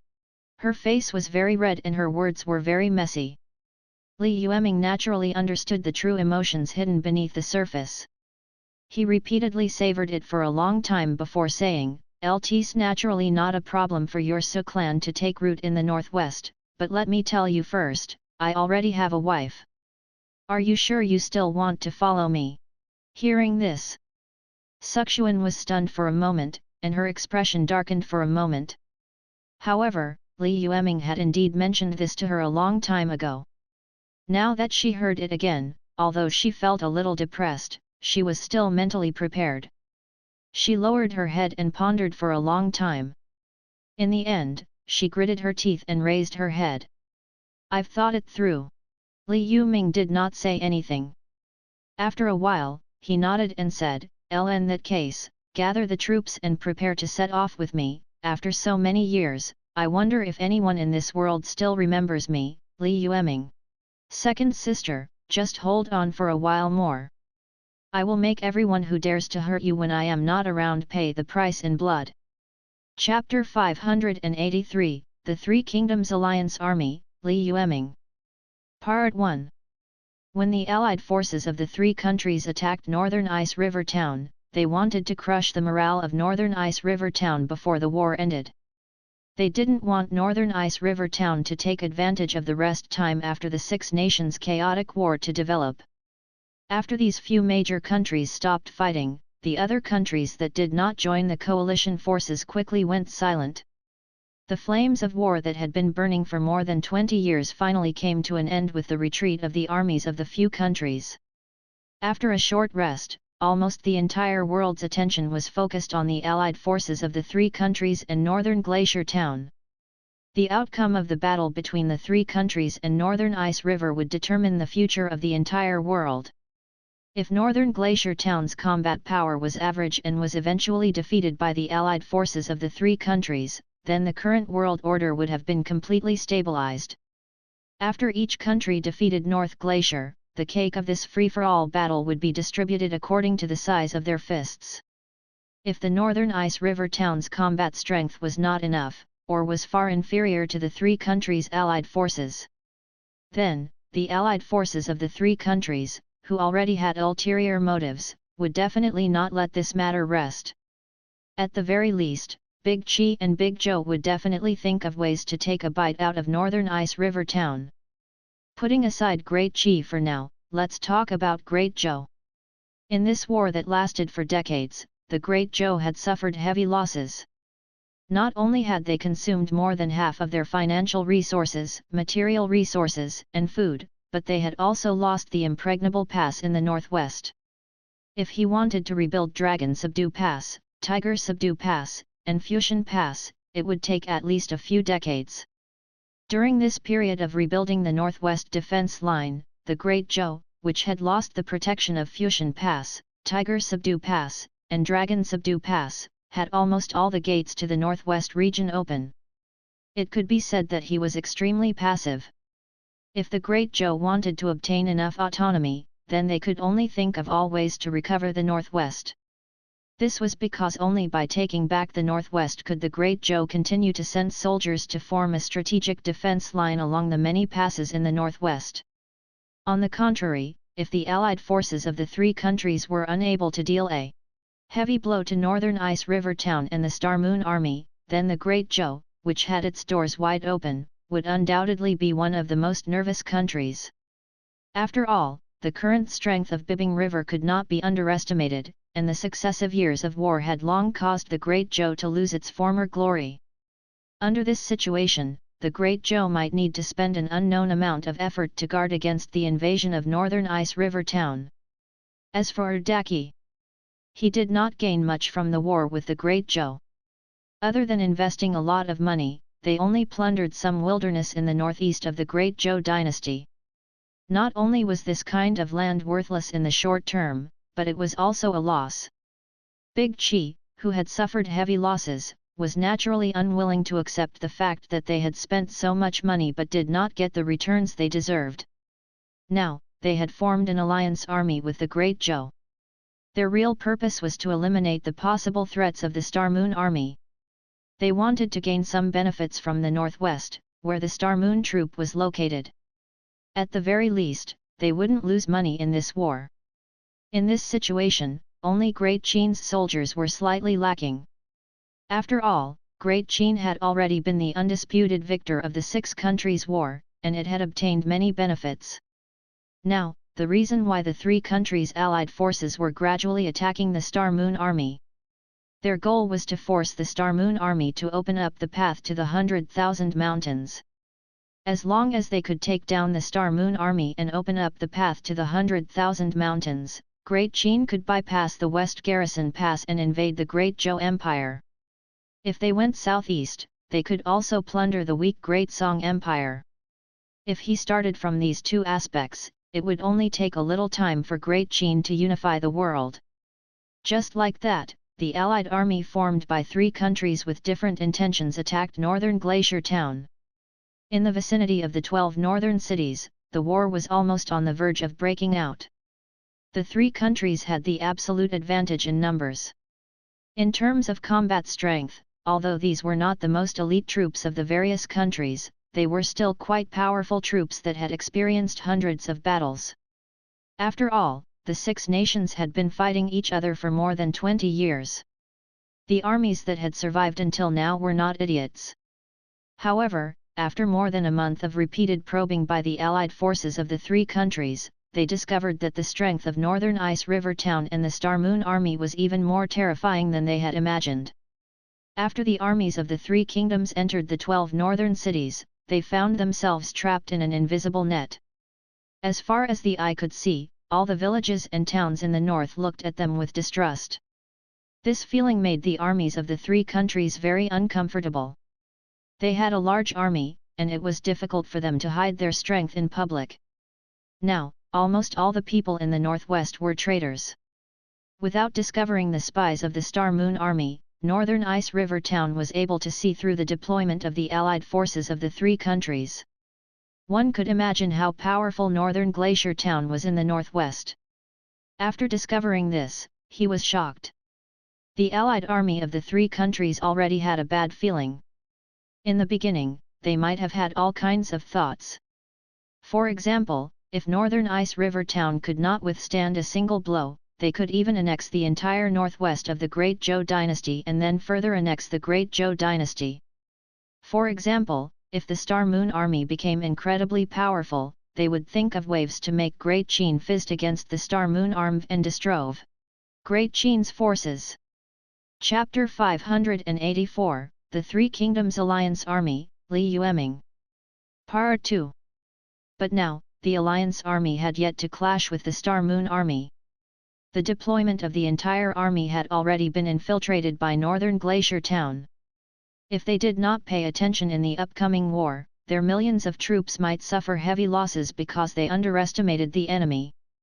After discovering this possibility, the Allied army of the three countries finally became serious. Although they still seemed united on the surface, they were no longer dragging each other down like they did in the beginning. Perhaps even the commanders of the Allied forces of the three countries did not expect that this little bit of caution would reduce their losses in the following war. They tested each other for a month. The Star Moon Army showed that although their combat strength was also very strong, they did not exceed the expectations of the three countries. However, after the test ended, the Star Moon troop suddenly displayed a strong fighting strength. Not only did it possess extremely powerful combat strength, but it also possessed an extremely condensed military soul. In just half a month, the Allied forces of the three countries had paid the price of hundreds of thousands of soldiers. If it wasn't for the fact that they had prepared even more powerful soul troops, the damage to the Allied forces of the three countries would have been even more terrifying. This battle had awakened the entire Allied army of the three countries. It had also woken up all the six nations. The Star Moon troop was a newly awakened troop. Moreover, this army was not a small-scale army, but a behemoth with tens of millions of troops. Its strength was so strong that it had even exceeded the expectations of the various countries. After feeling the immense pressure, the Allied forces of the three kingdoms finally stopped hiding their strength and started to fight the Star Moon Army with their swords and spears. Just the location of the 12 northern cities alone was enough for the two sides to start a fierce fight. The Allied army of the three countries had finally taken over a city. The Star Moon Army would basically snatch it back before long. The two sides fought repeatedly, and in just a few months, they suffered heavy losses. It was also during this period of time. The Star Moon troops' fearless fighting style and their accurate military accomplishments spread throughout the world. Everyone's horizons were once again broadened. He had thought that the war between the six dynasties was already tragic and intense enough. He didn't expect the battle at Northern Glacier Town to be even more intense than the war between the six nations. It was simply flabbergasted. The Allied forces of the three countries also knew that they had found a tough nut to crack. If they had known that the Star Moon troop would be so difficult to deal with before the war started, then the Allied forces of the three countries would definitely have seriously considered whether they should start a conflict with Northern Glacier Town. But now, the war had already begun. The Allied forces of the three countries would never retreat. Therefore, the various countries began to make their final mobilization, especially the Great Zhou, which was closest to Northern Glacier Town. They sent out almost all of their elite troops. At this moment, no matter how stupid the emperor and the Great Zhou monarch and minister were, they would not be able to do anything. He also knew that he had to use the time when the Allied forces of the three countries were still around to weaken the power of Northern Ice River Town. Otherwise, if they lost the support of the Allied forces of the three countries, it probably wouldn't be long before the Great Zhou was suppressed by the Star Moon Army. Just like that, the war continued for more than 2 months. Under the all-out attack of the three countries, the Star Moon troop finally showed signs of decline. After all, no matter how prosperous Northern Glacier Town was, it was only the strength of 2 places. They used the strength of 2 places to contend against 3 countries, and they did not give in for a few months. The existence of the Star Moon troop could be considered a miracle in the history of war. The balance of the battle had already been tilting towards the Allied forces of the 3 countries. In the end, Great Qin had even sent out nearly 1 million elite soldiers to attack the western garrison fortress. As a result, the West Garrison Fortress was caught off guard and almost fell. In the end, the Star Moon troop had to divert some of their energy to maintain the stability of the situation. However, this was the last straw that broke the camel's back. Northern Glacier Town was at a complete disadvantage in this war, and the 12 northern cities had all changed hands within a few months. The Allied army of the 3 countries had occupied the 12 cities. They began to attack the Star Moon Army's headquarters, North Glacier Town, which was located deeper in the city. A small troop of unknown origins suddenly appeared on the border between Great Qi and Great Zhou. This strange troop was active on the grain routes of Great Qi, crazily attacking the boardwalk and nodes that Great Qi used to transport grain. In just half a month's time, dozens of grain routes in Great Qi were cut off. The originally aggressive Allied army of the 3 countries suddenly became sluggish. It was known that the Allied forces of the 3 countries were currently jointly advancing the defense line of North Glacier Town, and there were no other countries on the border between Great Qi and Great Zhou. Where did this strange army come from? It couldn't be that the Star Moon Army had sent a troop thousands of miles away to cut off De Qi's rations, right? Although it was not impossible. However, no matter how one looked at it, the probability of this happening was very small. Then where did this army come from? Why did they only cut off the grain routes of Great Qi and not Great Zhou?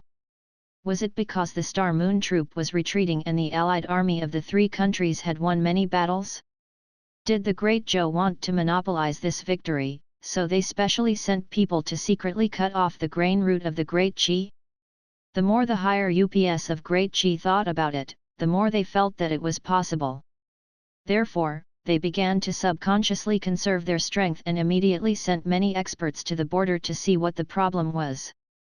When the Great Zhou saw this situation, they were even more puzzled. Why did the supply line of De Qi suddenly have a problem? Besides the 2 countries, there was no other third party on the border. Now, although the Great Zhou had not made a move, an unknown force had attacked the Great Qi's grain route. Could it be that Great Qi was directing and acting so that they could naturally retain their strength, or simply turn the tables and slander Great Zhou? After thinking of this possibility, the Great Zhou was naturally filled with distrust towards the Great Qi. After all, the 2 countries were still sharpening their swords on the battlefield a year or 2 ago. Because of Great Qin's relationship and the benefits that both sides had to offer, they had temporarily put aside their life and death battle and started working together. However, it was naturally impossible to say that there was any trust between the 2 sides. Otherwise, they would not have suspected each other over such a small matter. Because of this matter, the allied army of the Three Kingdoms, which was originally united because of the Star Moon Army's strength, began to become suspicious. Seeing this situation, Great Jean could only curse at his stupid teammates. Then, she gritted her teeth and rushed to the front. After all, the existence of the Star Moon Army was like a fishbone stuck in Great Jean's throat. If they did not take this opportunity to get rid of the Star Moon Army, which was becoming more and more powerful, Great Jean might need another 100 to 200 years to unify the world. Because of the issue of the grain route, and the Star Moon Army showing signs of decline, the relationship between the allied forces of the three countries was no longer as close as it had been in the beginning.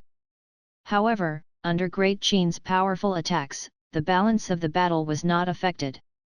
After all, no matter how high the quality of the Star Moon troops was, they would be helpless if they were surrounded by several times the number of enemies and several times the amount of rations. However, the storm at the border between Great Qi and Great Zhou was far from over.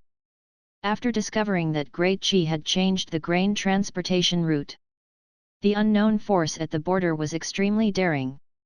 They had actually rushed all the way to a granary in Deqi and burned half of the granary's rations. This loss made the eyes of the higher UPS of Deqi turn red. One had to know that it was chaotic times now, and the price of food was almost comparable to gold. Moreover, Great Oi was still at war.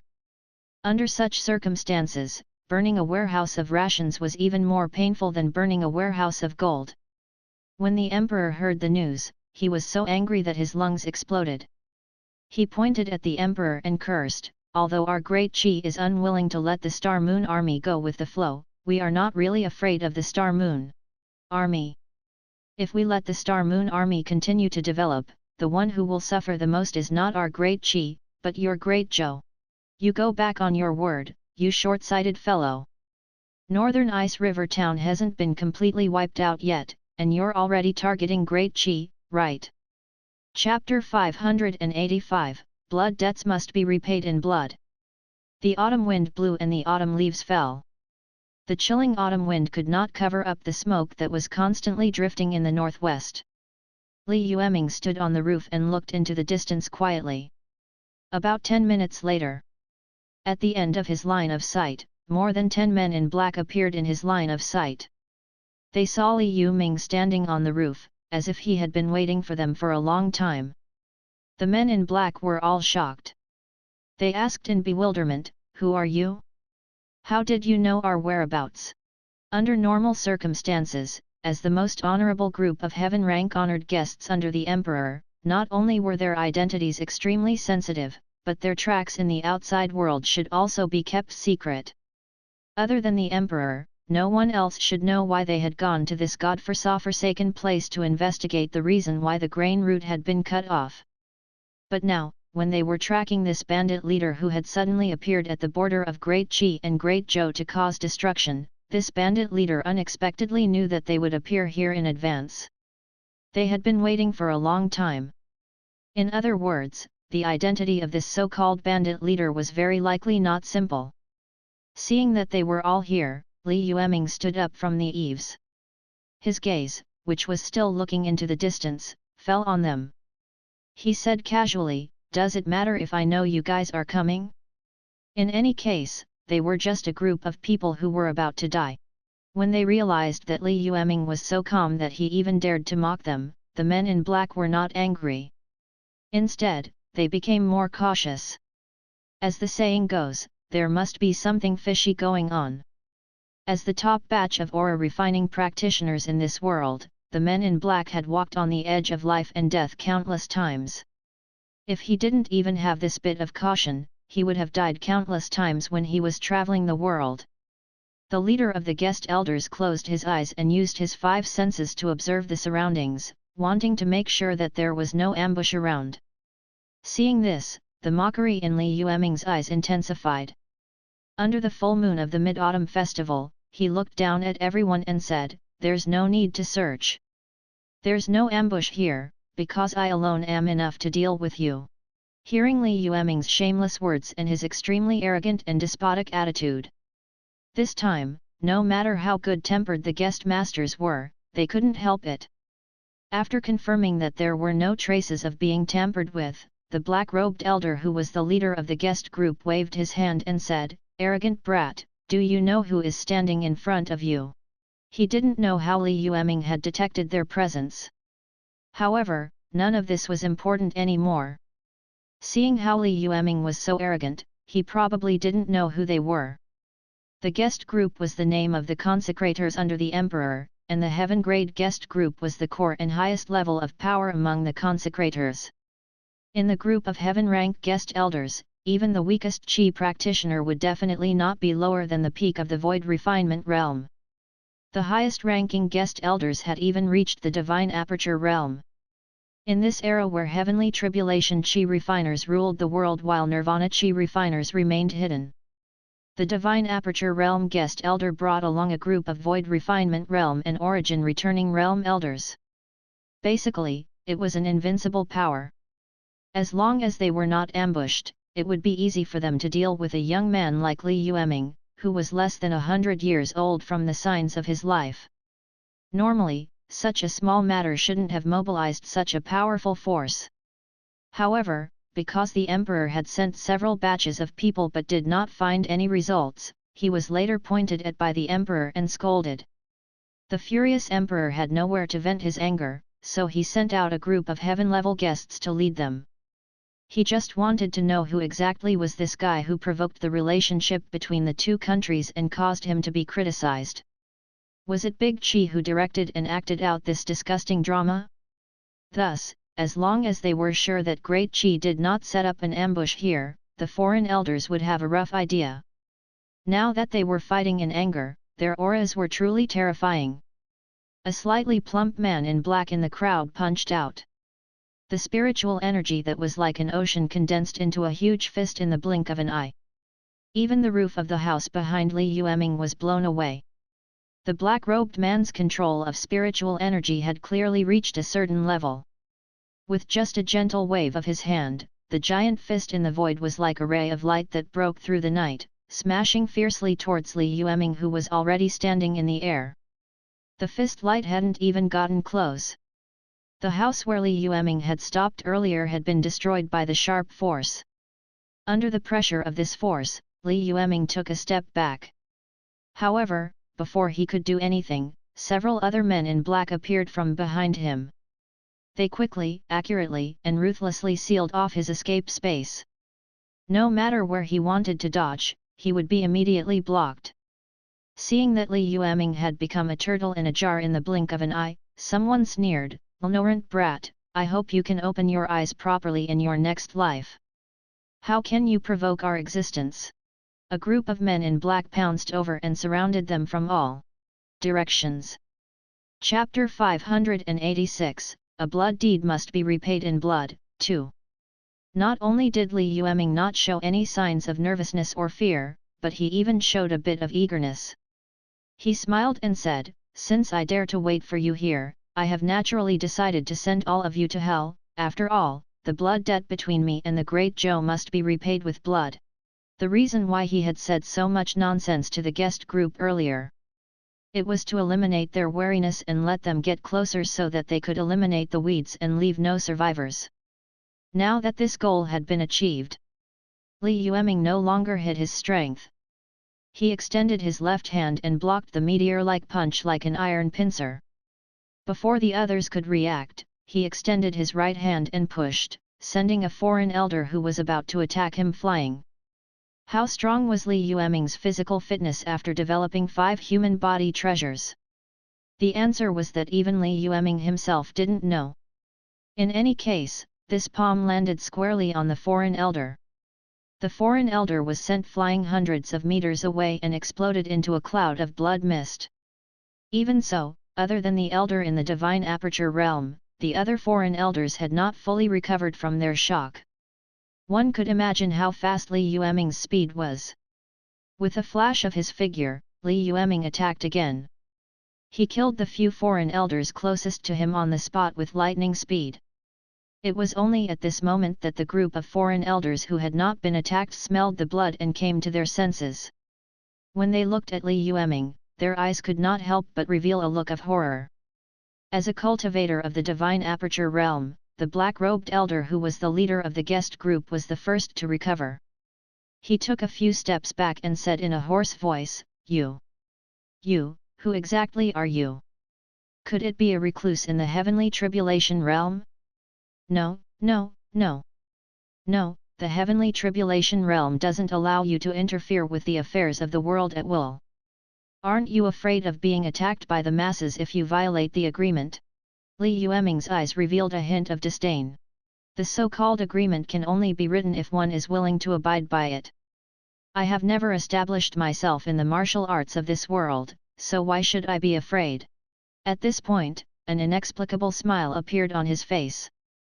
He stared at the guest elder who was scared out of his wits and said, Also, why are you so sure that I've already broken through the heavenly tribulation realm? Do you think that you're very strong at the divine aperture realm? At this moment, although Li Yueming's smile was very warm, in the eyes of the group of foreign dignitaries, he was like a demon walking in the human world. He was filled with a cold aura that made people feel cold from head to toe. Year 7832 of the Great Zhou royal calendar was another cold winter. The war between the allied forces of the three countries and northern glacier town was still ongoing. However, due to the heavy snow in the northwest for 5 to 6 months out of the 12 months of the year, the progress of the war was somewhat slow due to the extreme cold. In addition, due to the repeated retreats of northern glacier town and the Star Moon Army, the allied forces of the three countries, which had already seen CNEAN or victory, Degan Konave internal Konrang Sao Komi uneven distribution of the spoils. As a result, North Ice River Town did not face a life and death crisis for the time being. Under such circumstances, countless pairs of eyes from various countries were watching this heart-wrenching war. However, just when everyone thought that there wouldn't be any big news in the Northwest this year, an inconspicuous piece of news caused an uproar in the world. According to the information from the spies active in the Northwest, for some reason, a violent conflict suddenly erupted between the Great Qi and Great Zhou in the alliance of the three countries.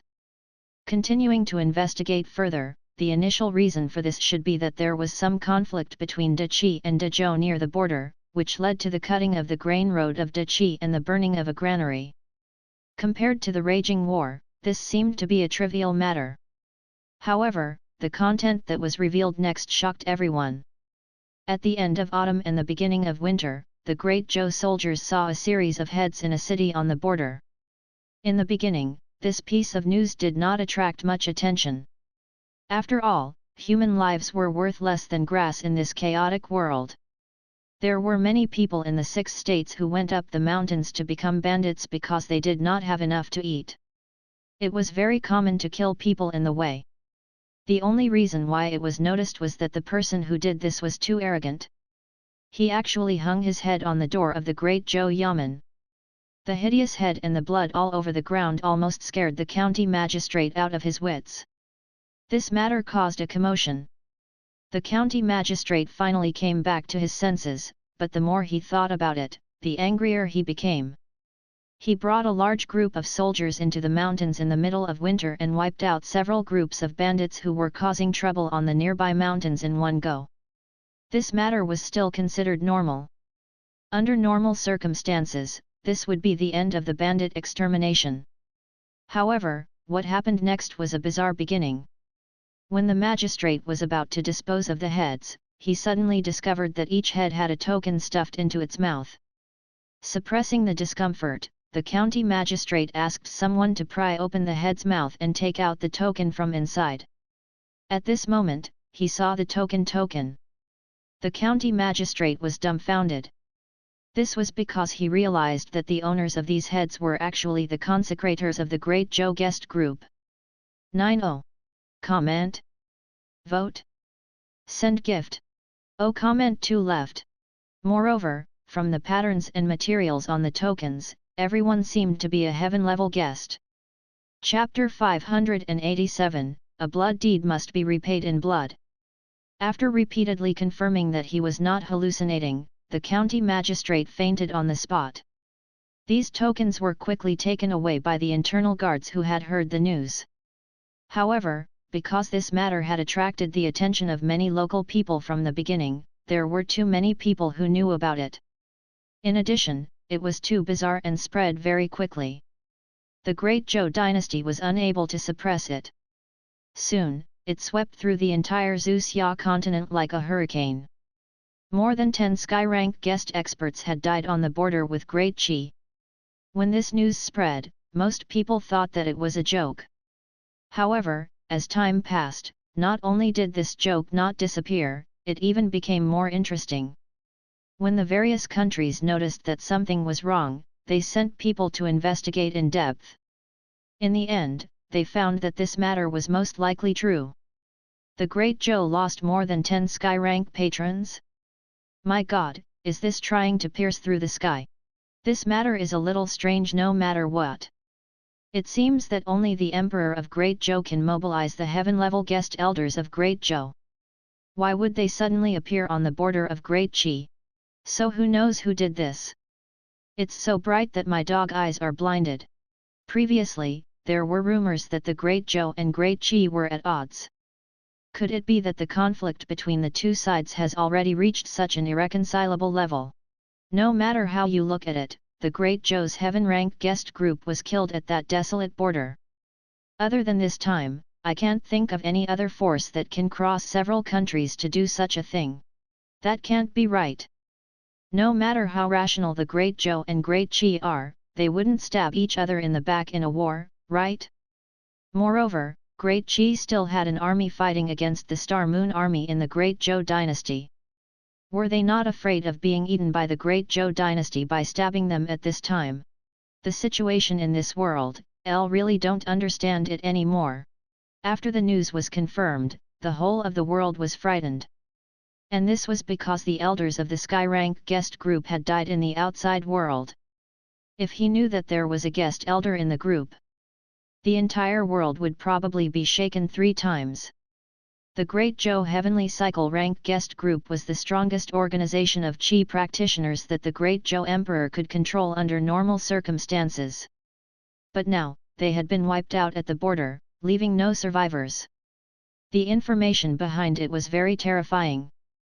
The world had been in chaos for decades, and it was not easy for them to stop and take a breath.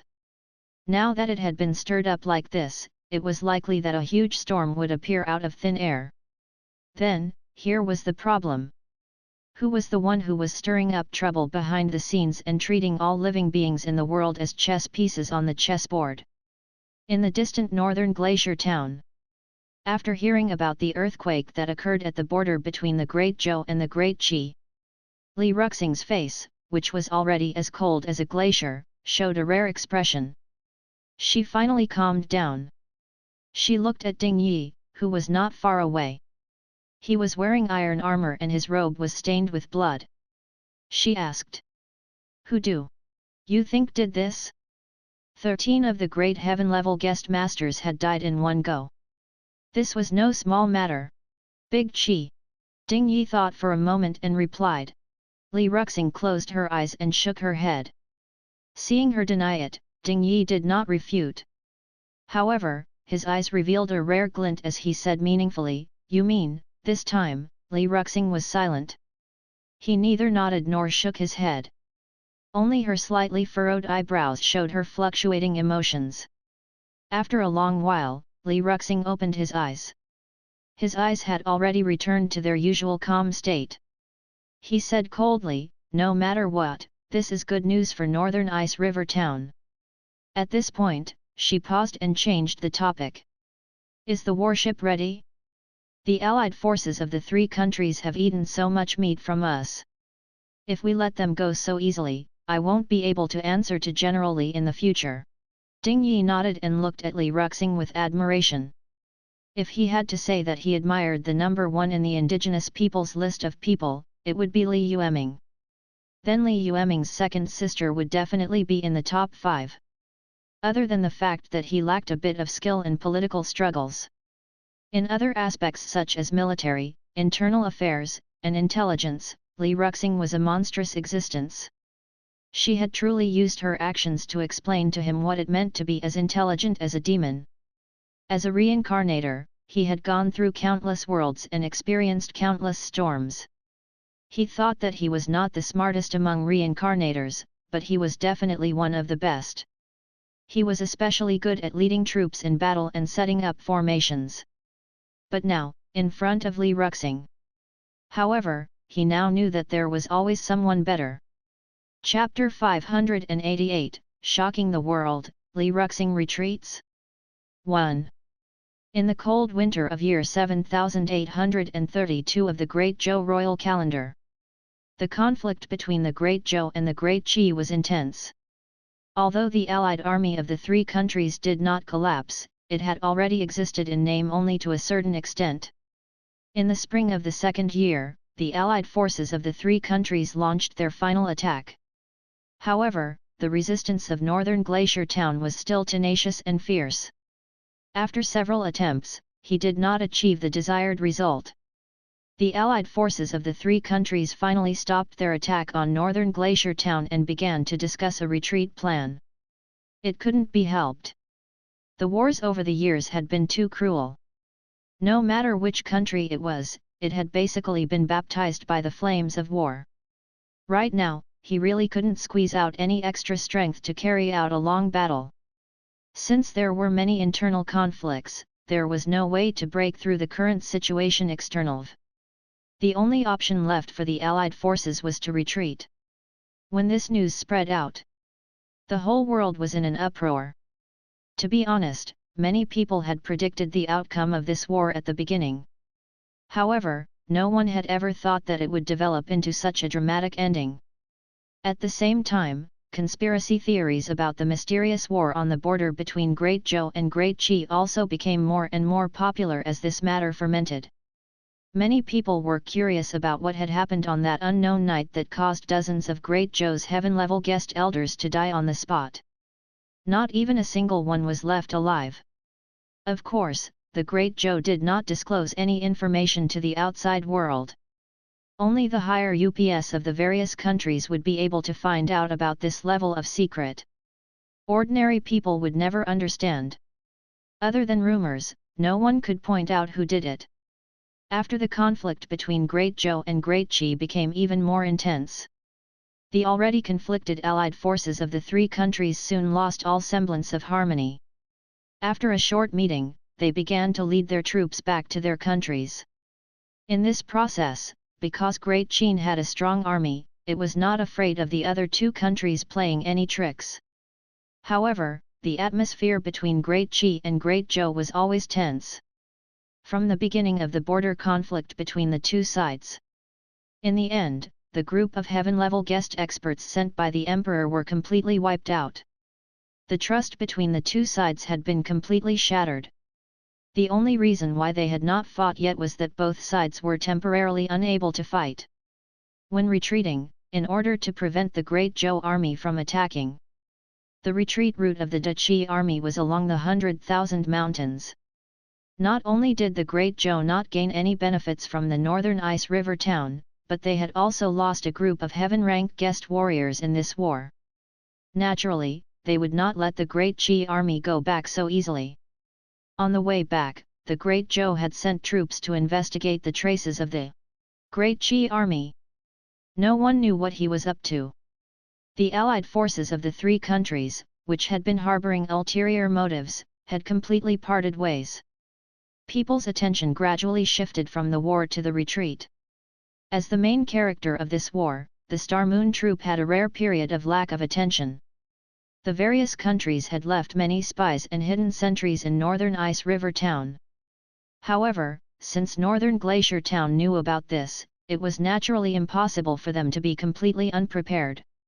Until now, there were at least some special forces and a few newly established elite combat troops in the Star Moon Army that had not been exposed to the spies and secret sentries.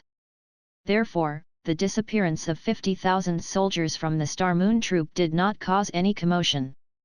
Just as the Great Qi Army and the Great Zhou Army were on guard against each other and did not trust each other. The Star Moon Army that was moving down the river first used the flag of the Great Zhou to attack the army of the Great Qi, and then used the flag of the Great Qi to attack the army of the Great Zhou. The already tense atmosphere was instantly ignited. Great Zhou and Great Qi fought fiercely on the way back. Because the battlefield was in the territory of the Great Zhou, and the Great Qi army was already very tired, this encounter caused the Great Qi to suffer heavy losses. The rest of the soldiers were physically and mentally exhausted. They had finally escaped back to the country, and their morale had almost collapsed. The Great Qi and Great Zhou would probably not be able to reconcile for hundreds of years. Although the relationship between the two parties was not particularly good. When they heard this news, the countries that had not participated in the war fell silent. Whether it was the allied forces of the three countries that easily destroyed North Ice River Town or North Ice River Town that easily defeated the allied forces of the three countries, it was not good news for them. The best outcome would be that both the allied forces and the Star Moon Army would suffer heavy losses. However, they did not expect the war to end faster than they had expected. At the beginning, the three countries' alliance forces were in a good situation. Even if they couldn't annihilate Northern Ice River Town and the Star Moon Army, they would at least be unable to recover for 30 to 50 years. However, with the current battle results, although the Star Moon Army had suffered a certain degree of damage, it was simply nonsense to say that their foundation had been injured. If the allied forces of the three countries retreated just like that, perhaps in a few years, Northern Ice River Town would recover and make a comeback. If Li Yueming was still in North Glacier Town, it was estimated that at this moment, the Northern Ice River would become the common target of the Six Nations. After all, everyone knew the difference between a Northern Ice River Town with Li Yueming and a Northern Ice River Town without him. Chapter 589, Shocking the World, Li Yueming retreats? 2.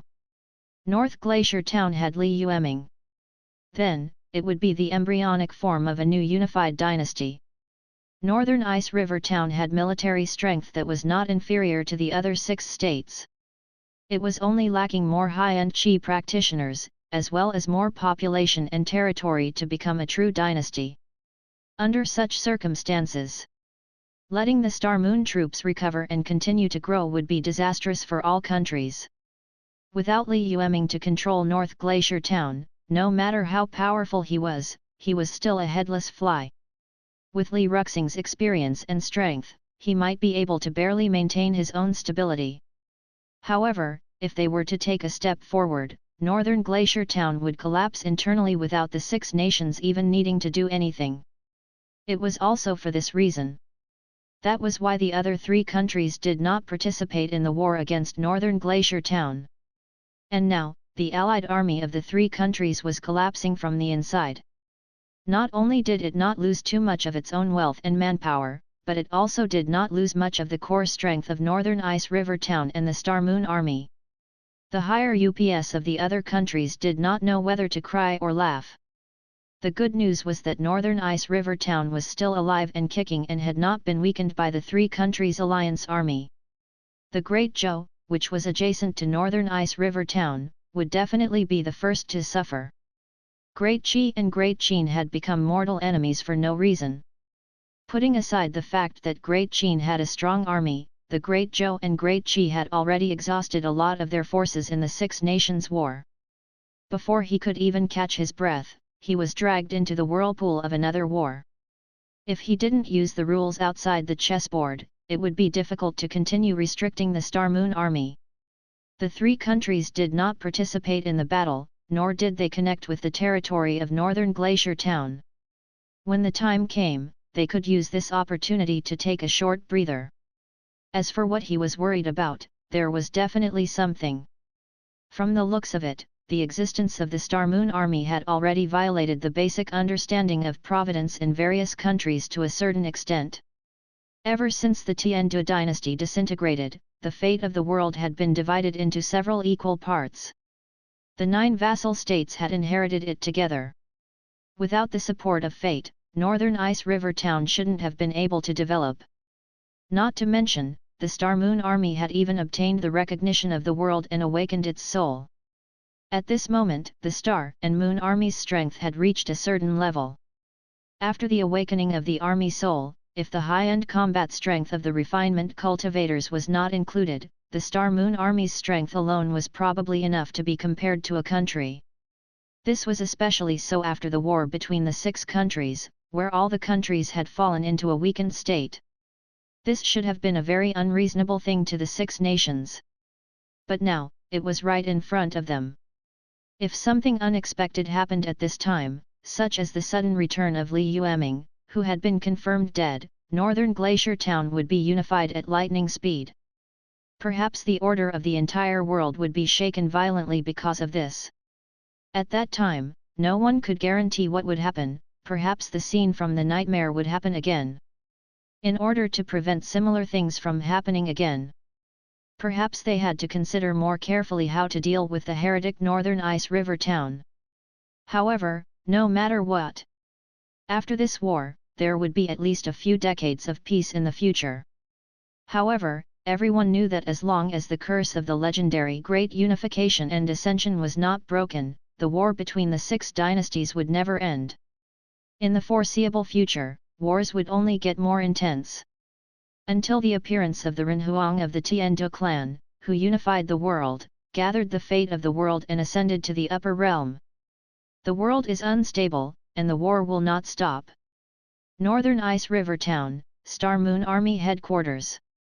Li Yueming silently walked out of the tent and looked at the mess of Northern Ice River Town. A rare sadness appeared on his face.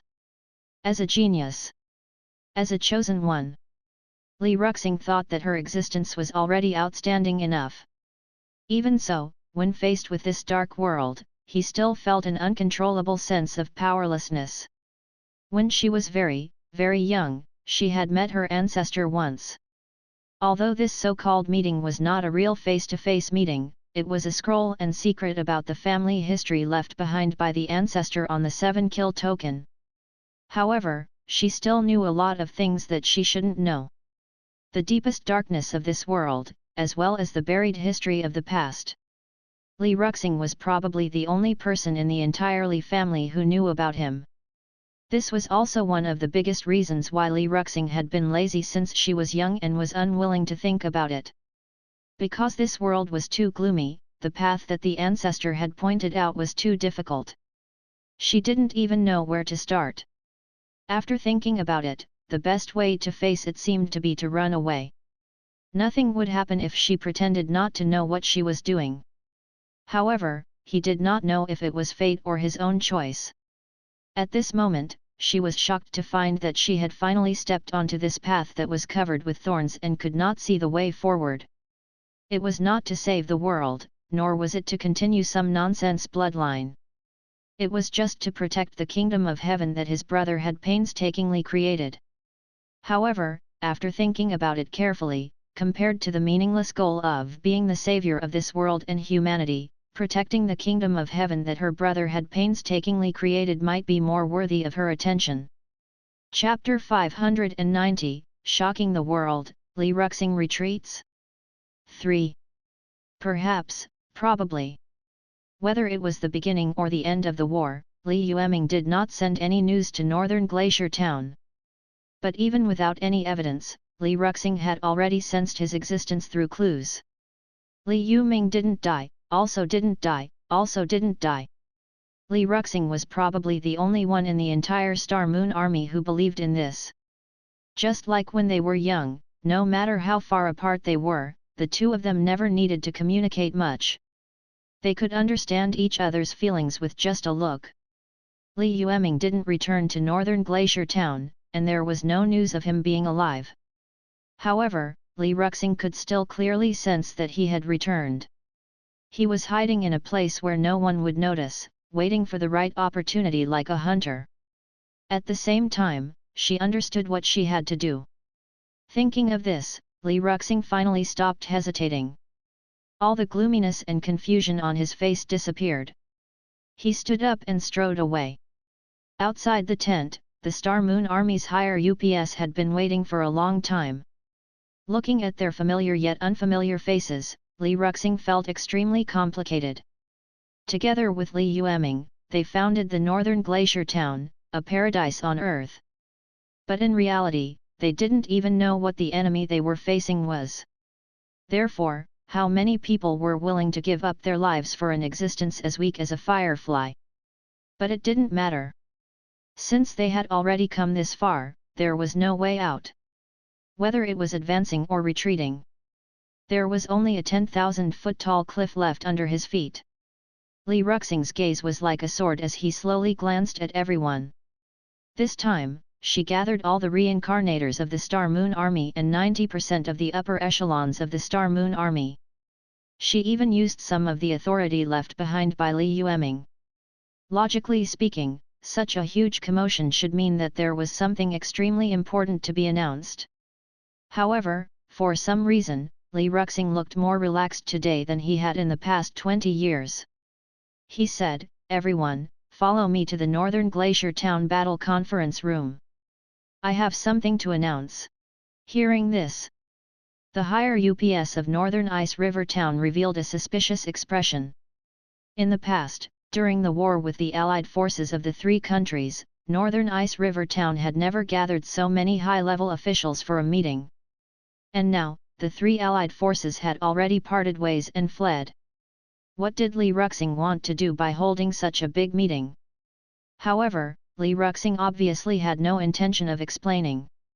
After reading the news, he took the lead and went to the combat conference room.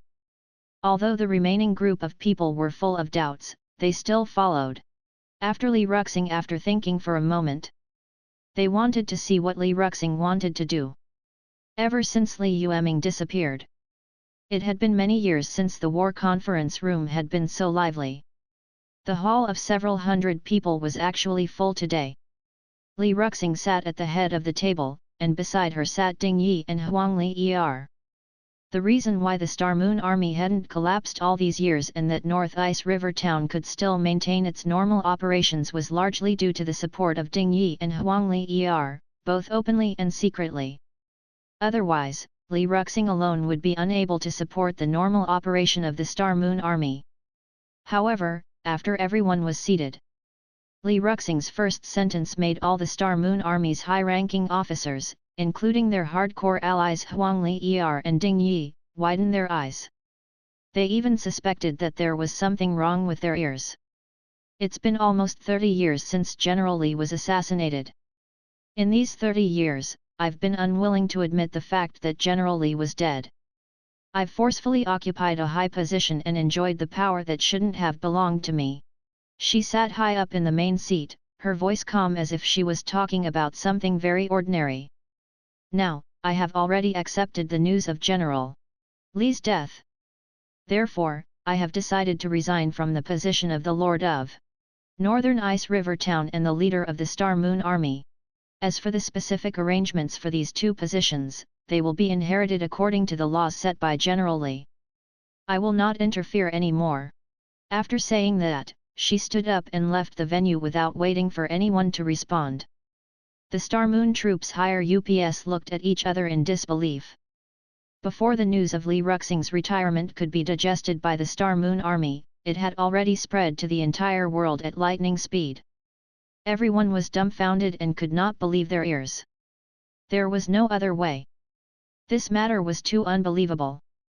Chapter 591, The Dark Truth, 1. As the second-generation leader of North Ice River Town after Li Yueming left, Li Yueming had always been the backbone of North Ice River Town. Li Yueming had yet to return. Li Yueming, who was the backbone of the army, was prepared to give up the position of the city lord of Northern Ice River Town and the general of the Star Moon Army. Wouldn't the backbone of the entire Northern Ice River Town be scattered? The rise of Northern Ice River Town was too swift and violent. In just a few decades, it had completed the journey that many dynasties had taken hundreds or even thousands of years to complete. However, there were still many internal conflicts that had not been resolved in time. However, when Li Yueming was still around, these conflicts could be suppressed by Li Yueming's position in the Star Moon Army. Even if Li Yueming was assassinated, Li Yueming had gained the recognition of most of the internal people to run Asane's OT operations. That was why it had not erupted yet. If Li Yueming really stepped down from all his positions in North Glacier Town, then it was imaginable that whether it was Huang Li Ding Yi or any other reincarnators, they would not have the ability to take over this stall. What's going on? Northern Glacier Town just defeated the allied forces of the three countries. Shouldn't they be slowly recuperating now? Why did it suddenly fall into internal strife now? Li Yueming is the sister of Yu Mingming, and these people have made many contributions in North Glacier Town, so they can still manage internal conflicts. If Li Yueming abdicates, the other core high-level qualifications are enough, but can they still manage internal conflicts? The world is indeed in chaos. Every day, something that hasn't been seen for many years appears. Who knows? Actually, no matter how you look at it, a divided Northern Ice River Town is much better than a unified Northern Ice River Town. I would rather have Northern Ice River Town collapse. Countless discussions erupted in the various countries after hearing about this matter. The vast majority of people expressed their delight in seeing this. After all, the existence of Northern Ice River Town itself was a heretic that could not be understood. For many super families that had existed for thousands or even tens of thousands of years, the foundation of the current social order was stability. The sudden emergence of a force like Northern Ice River Town was a great challenge to the order established by their families. If it weren't for the fact that they were in this chaotic era, they would have long thought of ways to harm Northern Glacier Town. After Li Yueming announced the news of her retirement, she left without looking back. She did not explain to anyone what had happened. He did not give anyone a chance to ask. After leaving the hall, she removed all the jade seals and seals that could prove her power and status. This scene not only stunned all the higher UPS present. Even Huang Li and the other core reincarnators of the Star Moon Army could not understand. In fact, ever since a few years ago, when they couldn't find any information about Li Yueming, many people in the Star Moon Army had already believed that Li Yueming was probably gone. After all, if Li Yueming was still alive, there shouldn't have been no news for so many years. Therefore, when everyone had already confirmed that Li Yueming was dead, Li Yueming was still able to firmly control the core power of the Star Moon Army for so many years, maintaining the order established by Li Yueming and the normal operation of Northern Ice River Town. In fact, it already meant that most of the officials of Northern Ice River Town and the upper echelons of the Star Moon Army had recognized her position as the great general and city lord. But now, the second leader who had once protected Li Yueming the most seemed to have suddenly changed his character. He announced in front of so many people that he would resign from his position in Northern Ice River Town. What did this mean? When they first heard the news, everyone's brains were short-circuited, so no one had investigated the reason. However, the public opinion of the Pushan Guy despised the waves. Just like what Li Yueming had said, the reason why she had always firmly held on to the power of North Glacier Town was because she was afraid that North Glacier Town would be in a mess after Li Yueming returned. When Li Yueming first started to go out, the entire world was looking for traces of Li Yueming. It was not an exaggeration to say that the number of spies who appeared in the 100,000 mountains in search of Li Yueming in those years was probably more than the number of spies who appeared in the 100,000 mountains in the past thousands or even tens of thousands of years. However, as time passed, almost everyone had accepted the fact that Li Yueming had died. Only Li Yueming had always firmly believed that Li Yueming had no accident and firmly believed that Li Yueming would come back. Everyone had witnessed all the hard work she had put in over the years. At the moment, Li Yueming was so determined to give up North Glacier Town. The only explanation that could make sense was that someone really found traces of Li Yueming and confirmed that Li Yueming was dead. Otherwise, no one would believe that Li Ruya would suddenly make such an extremely immature move. In the Great Zhou Imperial Palace, looking at the guards kneeling on the ground, the emperor stood up and shouted, "Li Yueming is dead? Are you sure?" The guard knelt on the ground, trembling, not daring to speak. After a long time, he reluctantly said, "Your Majesty, this subordinate has not collected any concrete evidence, but from the reactions of all parties, there is a high probability that it is true." Chapter 592, The Dark Truth, 2. Upon hearing this, the emperor remained silent. The expression on his face was a little complicated. In the eyes of outsiders, Li Yueming should have died when he was assassinated that day. That was also what the great Zhou announced to the public. However, only the emperor knew that the great elder who went to kill Li Yueming didn't manage to kill him completely. He even left Li Yueming with a breath of life. According to the judgment of the elder who attacked Li Yueming, although Li Yueming staggered and escaped from the pursuit, his body was still exhausted. Even if he did not see the corpse, there was still a high chance that he would not survive. Under normal circumstances, the great Zhou would not have to worry about Li Yueming appearing. However, as long as he didn't see Li Yueming's corpse, the emperor couldn't feel at ease. He felt that he had placed enough importance on Li Yueming. After he found out that Li Yueming had lost control in the northeast, he immediately found the strongest person under his command to assassinate Li Yueming. Based on the rules set by the higher UPS, this had already crossed the red line. However, the Great Zhou was still one of the 6 countries. Moreover, eliminating Li Yueming was not only his own intention, but also the common intention of other countries. Therefore, after the incident, there were not many voices of criticism.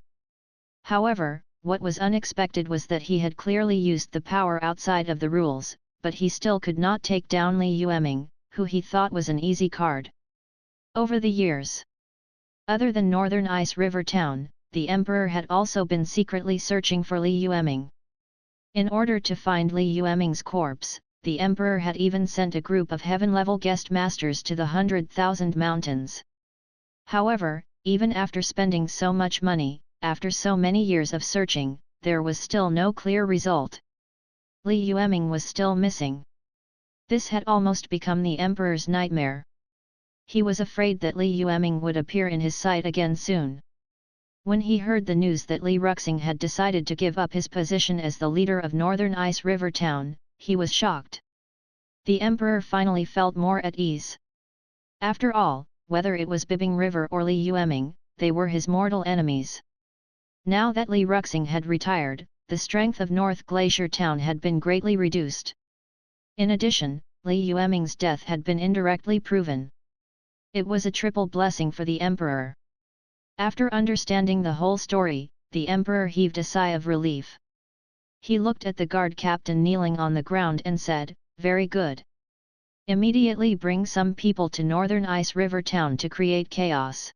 The head guard bowed his head and left. After he had walked far away, the emperor had an inexplicable expression on his face. He closed his eyes and took a deep breath. After making sufficient mental preparations, he stood up and walked towards a hidden palace in the depths of the palace. North Glacier Town. After Li Yueming stopped meddling in the affairs of the world, the Star Moon Army finally began to fall into chaos. In the past, Li Yueming and Li Yueming were able to sit firmly in the position of the highest manager of Northern Ice River Town, but no other reincarnators could stand in this position. In fact, this was already very telling. The reincarnators could tolerate the natives they recognized becoming their leaders, but they would never accept the same kind of reincarnators as them becoming the leaders of the Star Moon Army. This was because the natives would not specially favor them just because they were reincarnators, nor would they specially target them just because they were reincarnators. The competition between everyone in this team was relatively fair. If there were points, everyone would earn them together. The older and stronger ones earned more, while the weaker ones earned less. However, now, once one of the 3 reincarnator forces in the Star Moon Army obtained this supreme authority, then, it would immediately form a crushing force against the other reincarnators. Originally, the Star Moon Army was the Star Moon Army of all the reincarnators. Once one of them seized the highest authority, the Star Moon Army would become the Star Moon Army represented by a certain reincarnator force. This was absolutely unacceptable to them. Under such an irreconcilable sharp contradiction, the balance that Li Yueming had painstakingly maintained was completely shattered. In the end, Ding Yi became the new temporary general with his qualifications and prestige. However, in reality, the Star Moon troop had already split into three forces that were incompatible with each other. They were no longer as sincere and cooperative as they used to be. Therefore, there was a saying that it was easy to conquer the world but difficult to defend it. The predecessors might have to loosen the soil, fertilize, water, and sow the seeds to plant the tree, but the descendants only needed to pick up the axe and cut it down if they wanted to pull it out. However, it was worth mentioning that although Northern Ice River Town was in a mess, the Star Moon troop, on the other hand, was not affected much. After all, the Star Moon Army was the foundation of Northern Ice River Town's survival, and they weren't crazy enough to dig up their own roots. The water was flowing. Mist rose, and the surroundings were hazy. Li Yueming was sitting on a small boat with a straw raincoat. At this moment, he had already entered a huge lake. During this period of time, he had already heard the news from the outside. Although he did not exchange a single word with Li Yueming throughout the journey, the brainwaves of both parties had already been connected through thousands of miles of distance. According to the original plan, Li Yueming was prepared to recuperate in Northern Glacier Town. He would return to Northern Glacier Town when his strength recovered a little and he was not afraid of being hunted again. However, in the Su clan, Li Yueming had collected some extraordinary information. It was originally in his line of sight. In this level 5 world, the strongest should be the Ascension Realm Chi Refiner. But now, he had his doubts. Let's not talk about anything else, just take the power that destroyed the Great Qian dynasty back then. In Li Yueming's understanding, this kind of power that could easily destroy a world was already in existence that could not be explained by ascending Qi practitioners. Moreover, there was a so-called god's corpse buried in the god burial ground worshipped by the Su clan for generations. Although Li Yueming had yet to see a real soaring realm Qi refiner. However, his current strength was enough to get a glimpse of it. Regardless of whether it was the power of the gods buried in the 100,000 mountains or the power that could wipe out the entire ancient Great Qian dynasty in a day or night. All are absolutely not the ascending realm of the Qi practitioners can be Penkai. This meant that this world was definitely not as simple as it seemed on the surface. In addition to the notification from the reincarnation mark.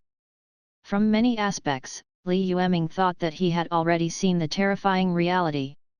Therefore, he chose to release some information to Li Yueming. Before obtaining enough strength to face him, Li Yueming would never appear in front of everyone. As long as he did not exist in the Star Moon troop, although the various countries would still be wary of them, they would not be attacked by those who did not know where they came from. If he were to jump out and return to the Star Moon troop to lead everything again, TNE Star Moon El Rup Wuma Prot Adida Adakia DYTNE Masses Anna Q. The only thing that surprised Li Yueming was that he didn't expect Li Yueming to understand it so quickly. Not only did he immediately stand up and give up all his positions in Northern Ice River Town, it had even inadvertently confirmed his death. It could only be said that Li Yueming probably knew more than he expected. Thinking of this, if Li Yueming didn't know it himself, he even began to doubt whether he was the heir of the Li family. Why did Li Yueming know so much more about the family's true secrets than him? But he, a true descendant of the direct line, had no information at all? How many people in this world knew the truth? Anyway, no matter what, Li Yueming had done so much so that he and the Star Moon troop could continue to survive in this unknown world. As for whether or not he could defy the heavens and change his fate and reveal the true face of this world, that wasn't something Li Yueming could decide on his own. Of course, compared to the distant future, the most important thing was to increase his strength as soon as possible. But now, Li Yueming had quietly approached the Divine Aperture Realm. In terms of comprehensive strength, he was already able to wrestle with a Qi refiner in the Heavenly Tribulation Realm. He couldn't openly move about in the outside world, especially in the northwest, which was the focus of attention. After all, it was too chaotic there, and there were too many spies left behind by various countries. However, with such a powerful force in his hands now, it was impossible for him to really live in seclusion. Therefore, after resolving the crisis in North Glacier Town, Li Yueming decisively came to the central plains in the hinterland of the Great Zhou dynasty. He was prepared to make the Great Zhou pay for what they had done over the years. Chapter 593, God Descends, a Rage That Trembles the Heavens and Earth 1. Year 7835 of the Great Zhou royal calendar. A legend that only circulated among the fishermen in the vicinity of the spring water lake in the hinterland of the central plains appeared. According to the fishermen's solemn description, a living immortal seemed to have appeared on the surface of the lake deep in spring water lake. The living immortal was sitting in a very inconspicuous boat, floating in the. Occasionally, when the weather was clear, fishermen would see him sitting on the bow of the boat, sunbathing or fishing. No matter how strong the wind and waves on the lake were, they could not shake the small, unremarkable boat. Most importantly, none of the fishermen had ever seen the wooden boat of the living immortal come ashore. Many fishermen would worship that unknown god every time they went to the lake to fish. I don't know if it's true or not. There's a god protecting the gods. However, in the past few years, there had been no lake monsters or drowning incidents. This made the surrounding people worship the lake god even more. As this matter developed, some fishermen even took the initiative to donate money and prepared to build temples in the surrounding villages to offer incense to the gods of Chunshui Lake, asking the gods to bless them for a long time. At this moment, in the endless spring water lake, Li Yueming's expression was solemn, and his eyes were tightly shut. This was the third year he had sat quietly in the lake. For the past 3 years, he had been focusing on cultivation. At this moment, he was looking into his own body and preparing to open the 6th human body treasure. In order not to let others find traces, Li Yueming had been floating above the lake the entire time and had never stepped onto land. Today, he had finally broken through the 6th human body treasure, and the cultivation on the lake could finally come to an end. Li Yueming called the 6th human body treasure the Ascension God. It could only be said that the human body was too exquisite and complicated. At this moment, Li Yueming felt that the path to unlocking the treasure of the human body was almost endless.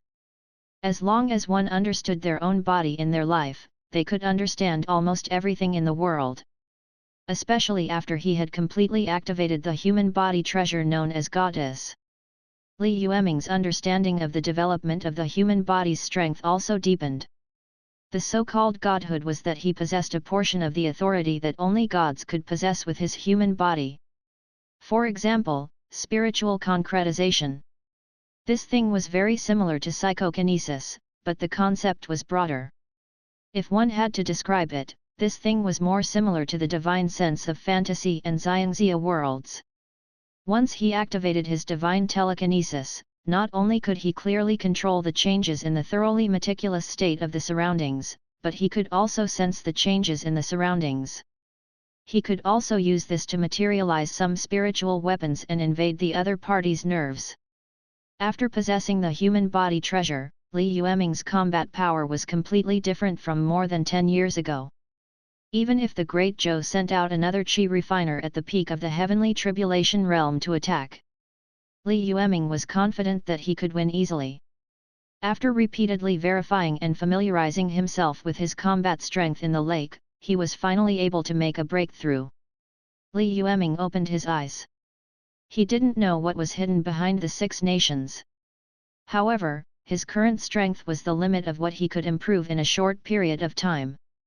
It was not impossible to continue hiding in a corner and rely on the talent of infinite deduction to break through to a higher realm. However, if he continued to increase his combat strength without going through the process of tempering himself, the consequences would be quite significant. If he did not go out and train well to increase his comprehension and foundation towards higher realms, not only would Li Yueming's combat strength not be able to continue to rise, but it might even decline. After confirming this point, Li Yueming finally reluctantly ended his seclusion. He walked to the bow of the ship with his hands behind his back and used his spiritual power to drive the already dilapidated wooden boat under his feet to drift away from the shore. Many fishermen on the road witnessed this scene and their eyes flashed with excitement. This world was filled with key refiners. However, most of these people were like ordinary people. They needed to eat 3 meals a day and had fun.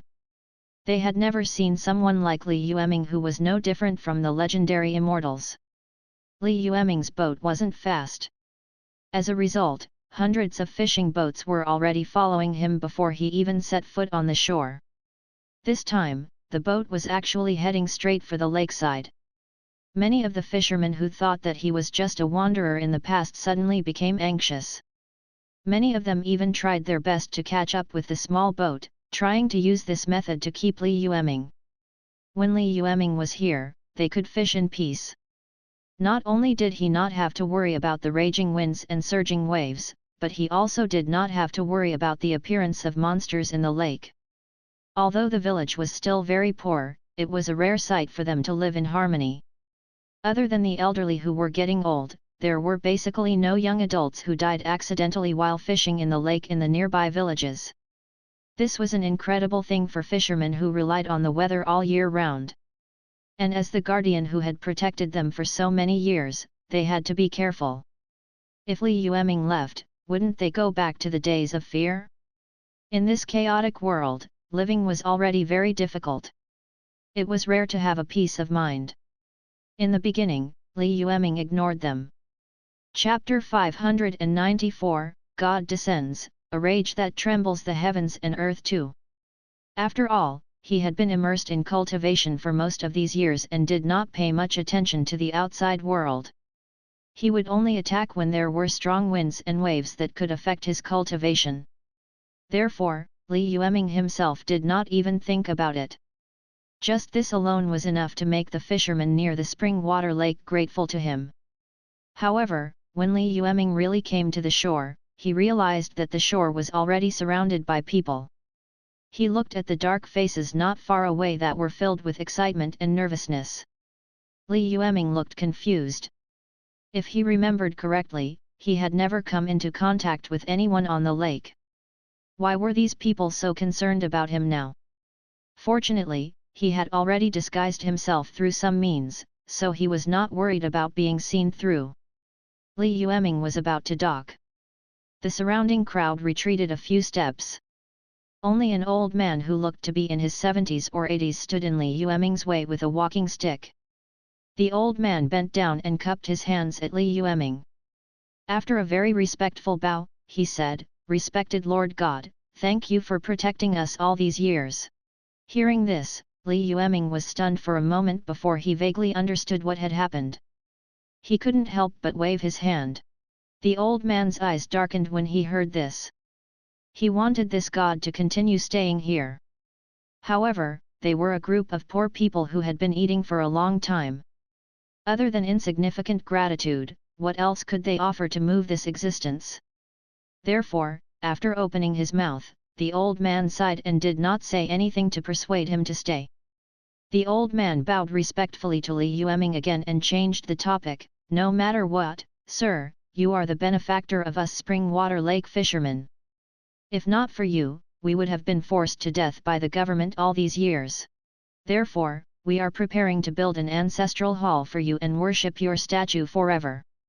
We hope that you can accept the kindness of us bumpkins and stay for a period of time." Li Yueming hesitated for a moment. Under normal circumstances, he was going to find a place to gather information about the outside world and wait for Suxuan to come and meet him. However, since the village had sincerely invited him, he did not want to reject their good intentions. It wouldn't delay anything if he just waited for Suxuan. Therefore, after a slight hesitation, Li Yueming nodded in agreement. Seeing this, the crowd heaved a sigh of relief. Li Yueming had deliberately restrained his aura. However, as a top-notch expert who cultivated both internal and external cultivation, even if it was just a casual look, it was definitely not something that ordinary people could withstand. Therefore, when they faced Li Ming, everyone couldn't help but be extremely cautious. Li Yueming didn't have many thoughts. Surrounded by the crowd, he soon lived in a spacious courtyard specially prepared for him in the village. A god had appeared. This matter spread like wildfire and soon caused a huge uproar around Spring Water Lake. Countless people came to Li Yueming's courtyard. They didn't dare to enter the courtyard to disturb Li Yueming's rest. They could only retreat and pray outside the courtyard, hoping to get a touch of the so-called divine aura or make a wish for the god to fulfill one of their wishes. These were naturally useless. Li Yueming wasn't a god, and he wasn't interested in performing the so-called miracle. He rested in the village by the shore for about half a month. On this day, there was a long queue in the courtyard as usual. There were probably nearly 1,000 people who had heard the news. Around 1 or 2 o'clock in the afternoon, there was a loud noise outside the door. Li Yueming didn't open his eyes, but the spiritual power that seemed to be tangible surged out of the treasure house, sensing all the movements of the grass within a few thousand meters of the courtyard. In his perception, a group of great Zhou soldiers wearing standard armor rushed in and forcefully chased the people outside the door away. The people were furious. However, looking at the well-equipped, stocky, and eager soldiers, they had no choice but to swallow their anger and slowly disperse. After the soldiers surrounded the house, dozens of tall and strong soldiers used their weapons to forcefully pry open the courtyard door and swarmed into the small courtyard. The officers and soldiers followed the road.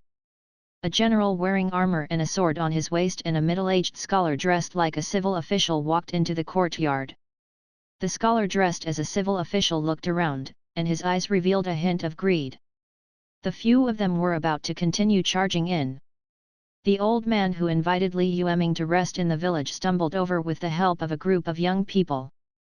Seeing the soldiers who had already barged into the courtyard, the old man hurriedly smiled and said, "County Magistrate Zheng, what's going on today?" The middle-aged scholar who was called County Magistrate Zheng smiled and turned to the old man, "Yo, old man Su, I heard that you're almost 80 years old, right? How could such an old hand be so lenient?" Seeing him act so brazenly, his face was filled with disdain. Chapter 595, God Descends, A Rage That Trembles the Heavens and Earth Part 3. Old man Su could not help but feel a little anxious. After thinking for a moment, he said meaningfully, "Thank you for your concern, County Magistrate Zheng. This old man's body is getting worse by the day. I'll live one day at a time." County Magistrate Zheng didn't understand what he meant. Or rather, he had never taken old man so seriously from the beginning. He raised his eyebrows and continued, "Since you know that you don't have many days to live, then get lost. A few years ago, you were already spreading rumors that there were immortals in the spring water lake. At that time, I only thought that you were short-sighted and illiterate, so I didn't want to lower myself to your level. You guys are great. Now, you even invited the so-called immortals to your doorstep.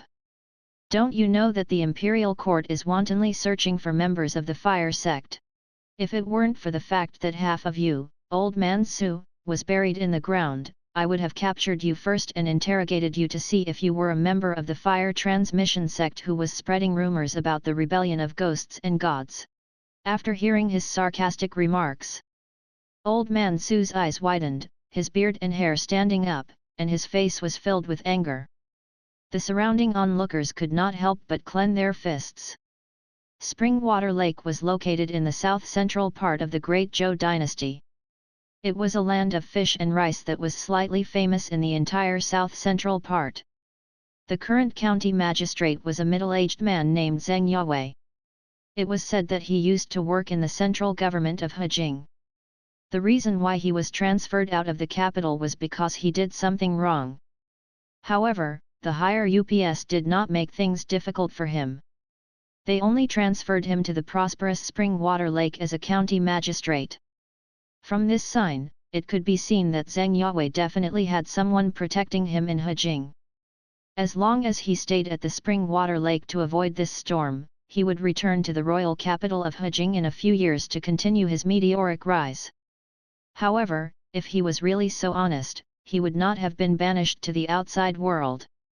After taking office, in order to return to the prosperous capital city as soon as possible, he had done all kinds of bad things.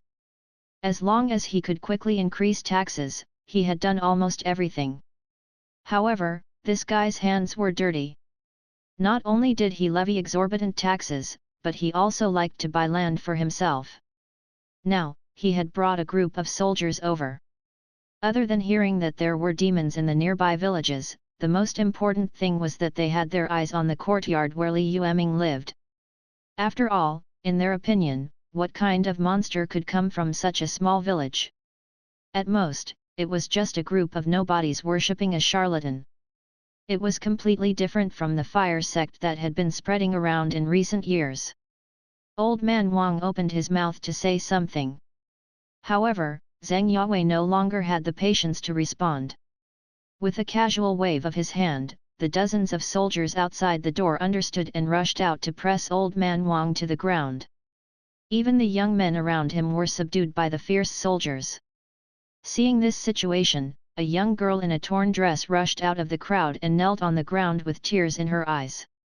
She begged, "Lord Guan, please do me a favor.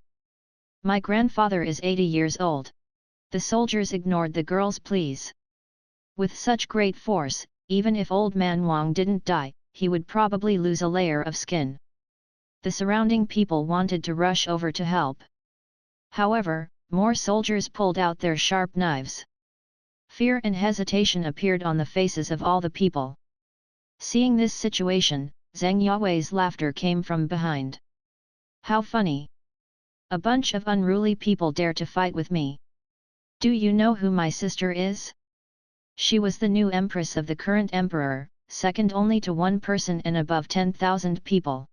You bunch of dogs are worse than dogs, yet you dare to find trouble with me. Even if I stand here motionless, what do you dare to do to me? You really don't know what's good for you." He laughed wildly for a while. After a moment, he seemed to feel that it was boring to act tough in front of a group of nobodies. Ignoring the people outside the door, the armored general kicked open the door in the middle of the courtyard under his protection. Clang! With a crisp sound, the door of the main courtyard collapsed to the ground with a curtain, raising a thick cloud of dust. After the dust settled, Li Yueming's figure, who was sitting cross-legged on the ground, appeared unusually hazy.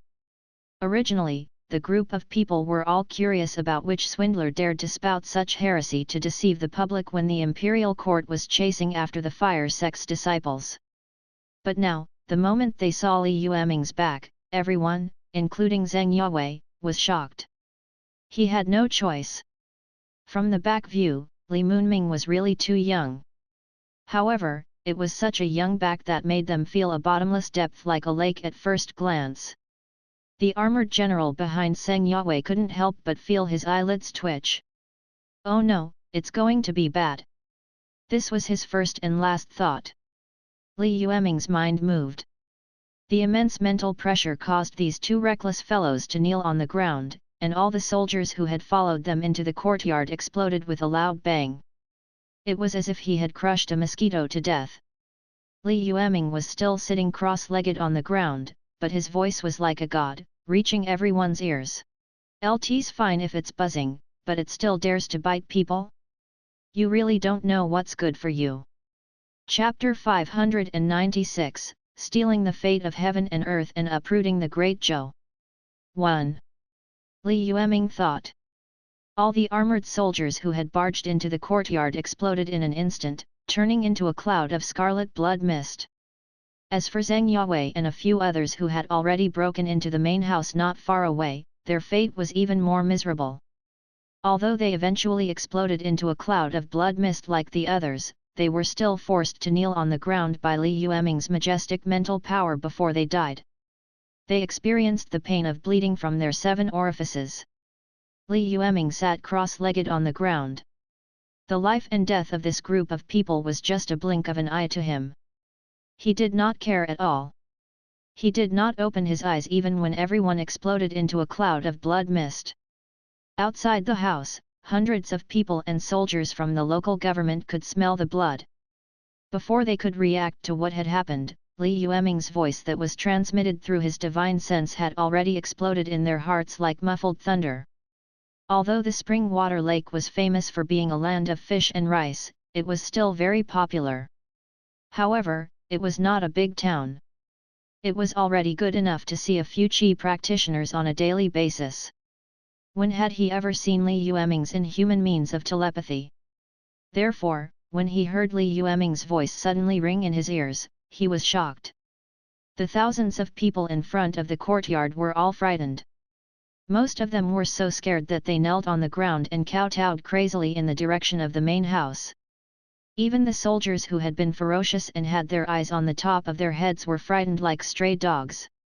He was afraid that he would end up like the ones who had barged into the courtyard, so he also hurriedly put down his weapon and knelt on the ground. Thousands of people knelt down at the same time. It looked like a black hole, and it was indeed extremely spectacular. The group of people who had invited Li Yueming into the small courtyard to rest with Old Man Su were even more nervous. At this moment, they kowtowed and shouted, "Immortal, please don't blame me. If Li Yueming was only guessed to be an immortal on the lake before, then he would be a god." In the eyes of the people near the spring water lake, Li Yueming's current move undoubtedly confirmed his identity as an immortal. They were the ones who suggested to invite Li Yueming to stay in the courtyard. But now, such an accident had happened. They were naturally anxious and worried that Li Yueming would blame them for this. Li Yueming didn't respond. He didn't care about what had happened, nor did he care about who had placed their thoughts on him. In any case, with his current strength, even in the entire world, there were only a handful of existences that could threaten him. As for whether the others had any ulterior motives, to him, it was something that could be resolved with just a thought.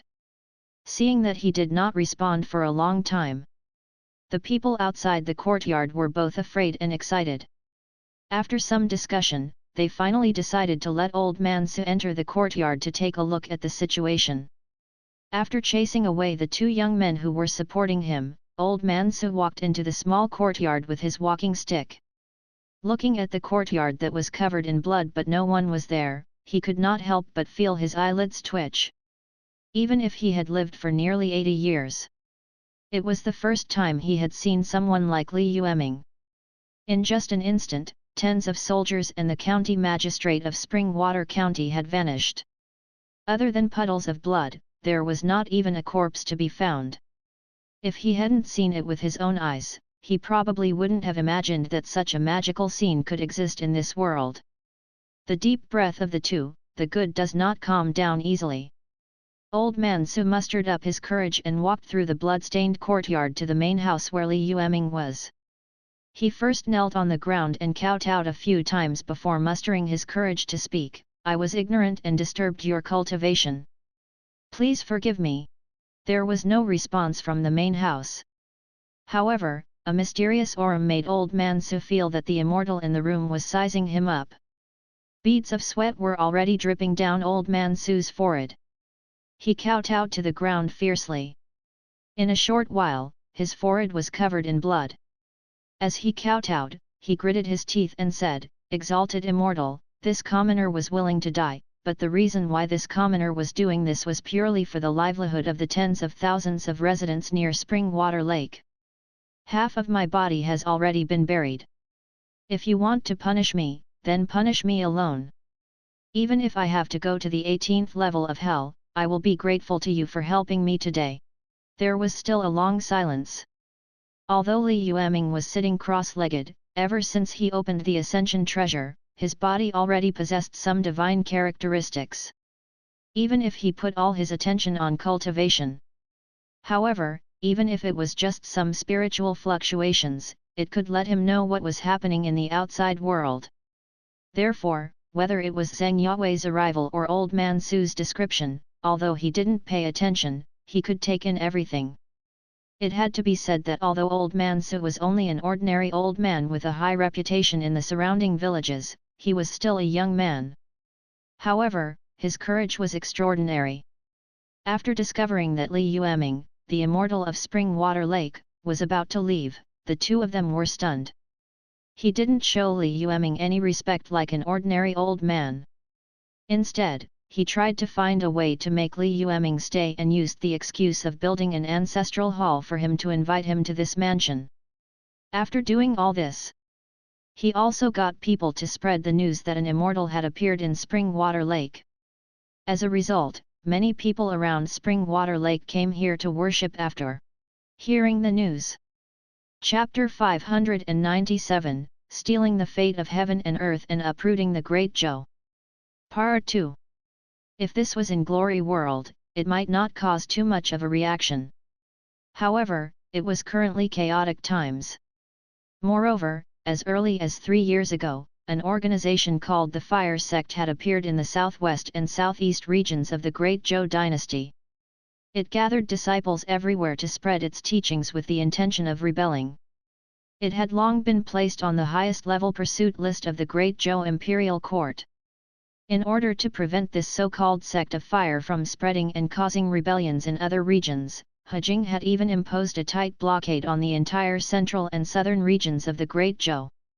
As long as something related to the existence of a treasure appeared, the local authorities had to react immediately and punish the people involved severely. And now, the people of Chunshui Lake were saying that so-called immortals had appeared near Chunshui Lake. Naturally, it attracted the attention of the local officials. In addition, Zheng Yawei was a greedy person who would not do anything without benefits. Since he had already led his army to fight, he would definitely not be willing to return empty-handed. This way, if everything went smoothly, Old Man Su could quietly use Li Yueming's hands to get rid of Zheng Yawei. Even if he took 10,000 steps back. Li Yueming was not willing to have a conflict with the government, and there was a high chance that Old Man Su would not have to pay any price. His calculations were pretty good. However, he had severely underestimated Li Yueming's strength and mental sensitivity. Now, Li Yueming was silent and unwilling to talk to him. Old Man Su understood that Li Yueming had already discovered his thoughts. Fortunately, he admitted it. After his forehead was covered in blood, Li Yueming's voice came from the depths of his mind, "Do you think you've successfully schemed against me?" Hearing his voice, Old Man Su was stunned. After a moment, he said in a trembling voice, "Exalted Immortal naturally won't be schemed against by a commoner like me. County Magistrate Zheng's death is because of your bodhisattva heart. It's just that you pity us bumpkins." Li Yueming smiled. "I didn't expect you to be so smart at your age." Li Yueming paused and thought for a moment before continuing, "You're a local sage in this remote village, right? It's useless even if I want your life. You schemed against me once. Help me do one thing and forgive me. Otherwise, you heard County Magistrate Zheng say it himself. The person behind him is the new empress of the current dynasty. It doesn't matter if I kill him, but if you don't have anyone to protect you, I'm afraid that in a few days, you will be captured by the soldiers and your entire family will be exterminated." Li Yueming's voice was very soft. However, it was like a heavy hammer in Old Man Su's mind. He stood there in a daze for a long time before saying, "Please instruct me, Exalted Immortal. If there's anything I can do, I'll die for it." Li Yueming nodded. Then, he handed some matters to him. After listening to Li Yueming's request, Old Man Su looked a little excited. He struggled to stand on with his walking stick and bowed respectfully to Li Yueming before dragging his tired body away. After he left the small courtyard, Li Yueming also withdrew his divine sense. Just like what he said before, the reason why he was willing to make a move was because he wanted to. As for Old Man Su's little thoughts, he had already noticed them from the beginning. However, he didn't feel disgusted. After all, war was everywhere these days. Even Chunshui Lake, which was born in the hometown of fishermen, had been exploited by years of disasters to the extent that it was almost unable to open a pot. It was too difficult for ordinary people to survive. The vast majority of people had to do their best just to survive. Therefore, even though Old Man Su knew that scheming against Li Yueming was an act of dancing on the edge of a knife, and that the slightest mistake might cause his name to be involved, he still resolutely chose. The reason why he had risked his life was to get rid of County Magistrate Zheng. It allowed the tens of thousands of people near the spring water lake to have a bite to eat and not be exploited by the government. It was precisely because of this Li Yueming didn't make things difficult for him. He only asked him to continue to spread the news of the birth of the immortals. He had come all the way from the northwest to the central plains, not for a vacation. Instead, they were prepared to uproot this ancient country that had ruled this land for tens of thousands of years. Currently, the Star Moon Army's strength was comparable to the northern Ice River town, which had been severely damaged during the Six Nations War. However, it was still very difficult to really destroy it. After all, the Great Zhou Empire had a vast territory, and the various major factions were intertwined. With the population of Ice River Town and the Star Moon Army in the north, it might not be a problem to defeat the Great Zhou Army on the battlefield, but it would be wishful thinking to completely destroy them. If there was really a conflict, the most likely outcome would be that Northern Glacier Town would spend a lot of effort to crush the effective strength of Great Zhou, but in the end, it would only benefit the other countries. What Li Yueming needed to do now was to shake the foundation of the Great Zhou dynasty's rule from within, and then join forces to launch an attack from the outside. They would work together internally and externally to deal with the Great Zhou as quickly as possible, not giving the other 5 countries time to react. Of course, this was the plan. As for the specific difficulties that would be encountered in the implementation process, it was unknown. Not long after Old Man Su left, 5 or 6 women entered the small courtyard. They took brooms and rags and cleaned the blood stains in the small house. Chapter 598, Stealing the Fate of Heaven and Earth and Uprooting the Great Zhou. Part 3. After confirming that Li Yueming didn't mind them moving around in the small courtyard, a few days later, dozens of sallow and emaciated men began to transport stone materials into the small courtyard.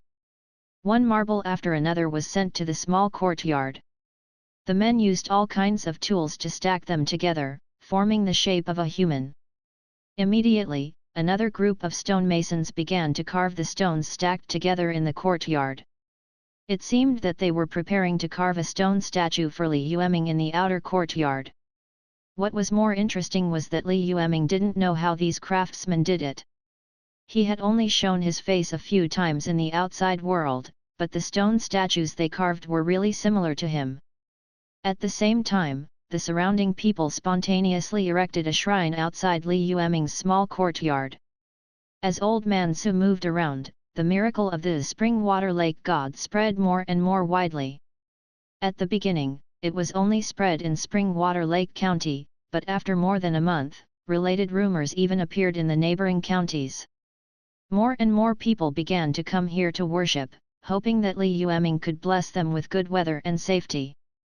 Li Yueming sat cross-legged in the courtyard every day. Initially, he did not pay much attention to the outside world. However, later on, he did not know if it was an illusion, but when he was worshipped by the nearby people, he actually felt that the fate of heaven and earth on his body was slowly increasing. At first, Li Yueming didn't dare to believe it. After all, the fate of heaven and earth was a metaphysical thing. It should not be materialized like this. However, as the people around worshipped him, the number of people burning incense for him increased. Li Yueming actually felt that the heaven and earth fate in his body was slowly increasing. This discovery surprised him.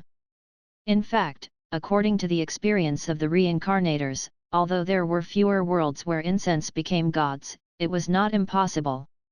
Some reincarnators liked to go to certain worlds that had the power of faith to spread their Dao.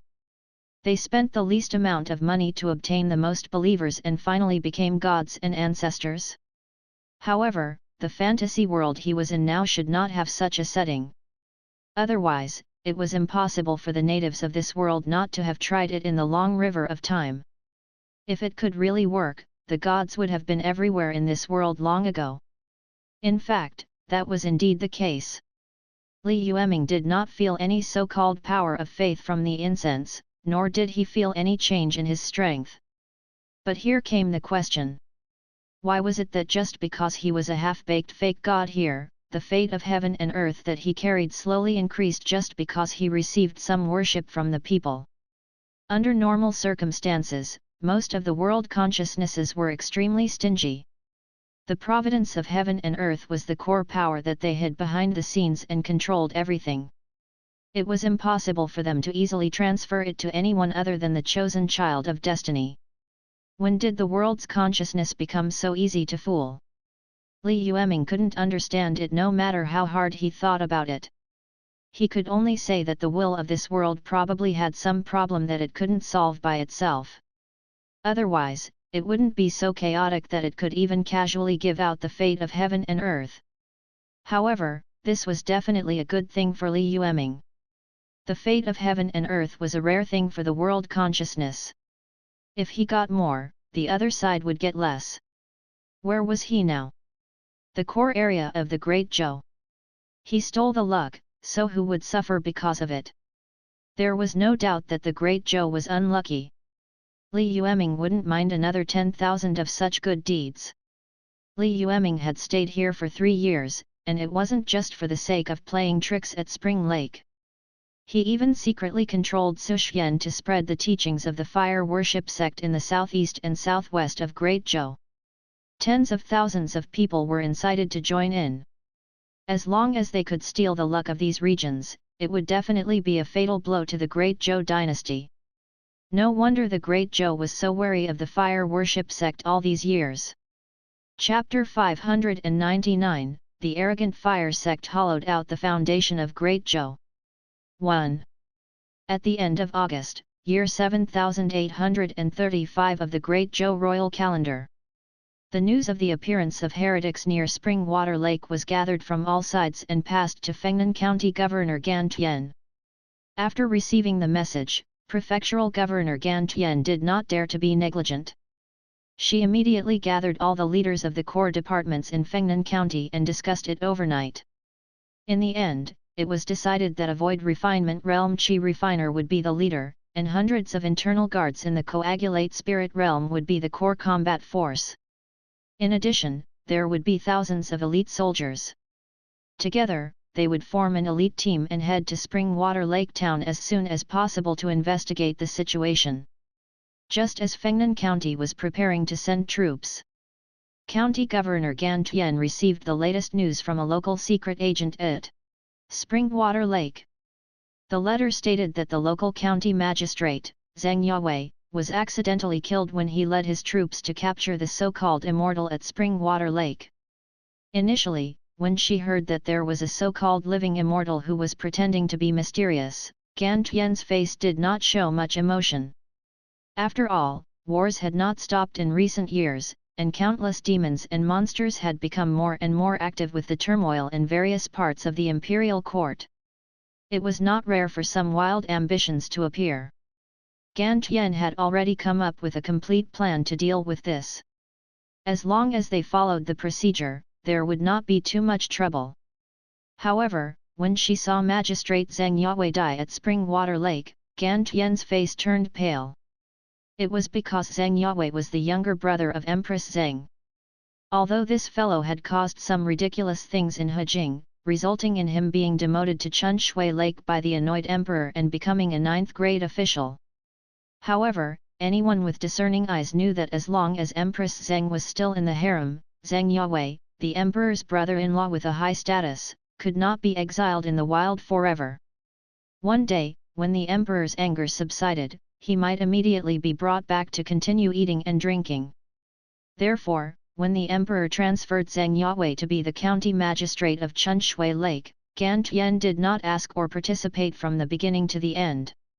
All the procedures followed the normal rules. Under normal circumstances, no one could criticize him in this regard.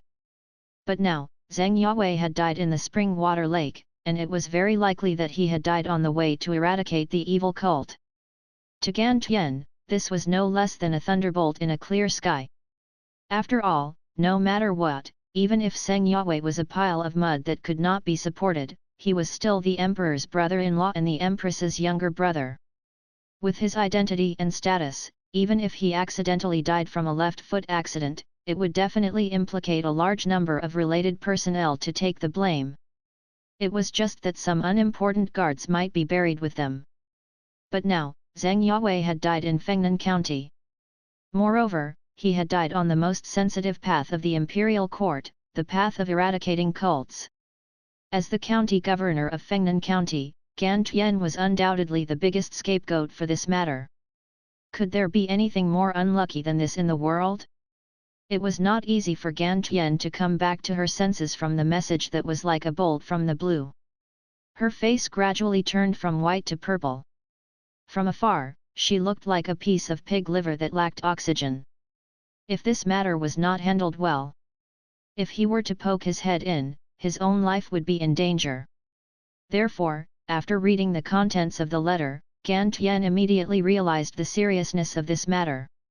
He immediately used his authority to mobilize even more people in Fengnan County, and even brought out all the Giwan realm Qi practitioners in his clan. It would be best if he could capture the cultist who killed Zhang Yawei before the higher UPS found out about his death. At that time, even if the higher-ups blamed him, he could immediately hand over the real culprit to take the blame. In this way, whether he could keep his black gauze hat or not was not a problem, but at least he should be able to keep his own life. Early September. Fengnan County urgently mobilized a lot of provisions and soldiers. It took only 10 days to form an extremely elite force. Under Gan Tian's personal leadership, they went to the vicinity of Spring Water Lake to capture the heretics. The soldiers moved extremely quickly. Although the chaos caused was barely controlled to a relatively acceptable level, it still attracted the attention of many surrounding areas. After all, the central and southern regions were the core grain-producing areas of the Great Zhou dynasty. It had been many years since such an urgent military operation had erupted. Now, Fengnan County had caused such a huge commotion without a word. The governors and princesses of the nearby provinces had sent letters to inquire, but they did not receive a response from Gan Tian. Naturally, he paid close attention to the related matters. The high-ranking officials of the Great Zhou Imperial Court who had heard the news were all guessing what had happened in Fengnan County that would warrant Gan Tian's mysterious actions. After thinking about it, everyone realized that only something related to the fire transmission sect could cause such a huge commotion. But the problem was, hadn't the fire sect become more obedient during this period of time? According to some clues that the internal guards had heard, the demoness from the fire sect who was good at bewitching people seemed to have left the southern barbaric land. Her whereabouts were unknown. Could he have come to Fengnan County? If that was really the case, the entire land of fish and rice in the central and southern regions of the Great Zhou would probably be in great trouble. Chapter 600, The Arrogant Fire Sect Hollowed Out the Foundation of Great Zhou. 2. The county governors and governors could not help but tighten their minds. Under Gan Tian's intensive arrangements, an army of nearly 10,000 people set out from Fengnan County and traveled south along the official road. They traveled for a month without stopping and finally arrived at the county government of Spring Water Lake County at the end of September. After the army entered the county office, they immediately witnessed an extremely shocking scene. The Spring Water Lake County office was in a mess. All the case files and geographical files kept in the county office had been swept clean. Some confidential rooms had even been forcefully pried open from the outside and broken into. Seeing this scene, even Gan Tian gasped. One had to know that this was the county government of a large county, representing the dignity of the entire Great Zhou government. But now, there were people who dared to behave atrociously in such a place and even dared to snatch the files and information from the county government. Doing such a thing was tantamount to a public rebellion. Even if the relevant participants had 9 heads, it would not be enough for the Great Zhou government to chop them off. How dare this group of unruly people?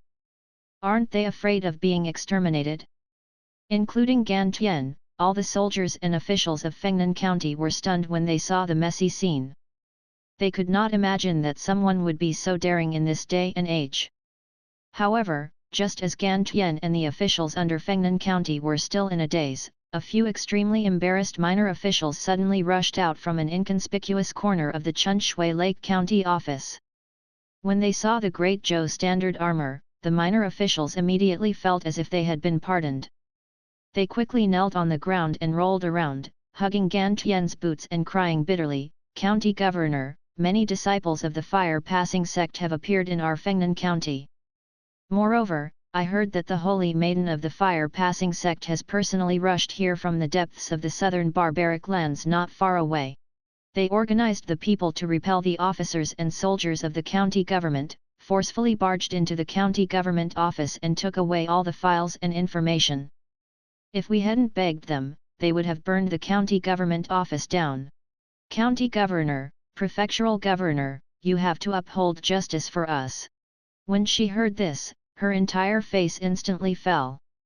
Previously, when Gan Tian heard that a living immortal had appeared at the spring water lake, she thought that he was a wandering Taoist priest who was pretending to be a god. Later on, he received news that the county magistrate of Spring Water Lake had died on the way to exterminate the living immortals. Only then did he start to take what happened here seriously. But now, when he heard the words fire sect, he realized that he had thought too simply. That's right. How could an ordinary person dare to go against the government at such a critical moment? Spring Water Lake, this so-called living immortal was clearly not some swindler. It was really related to the fire sect. In addition, he heard from the minor official that the so-called Holy Maiden of the Fire Transmission sect had also appeared in Spring Water Lake County.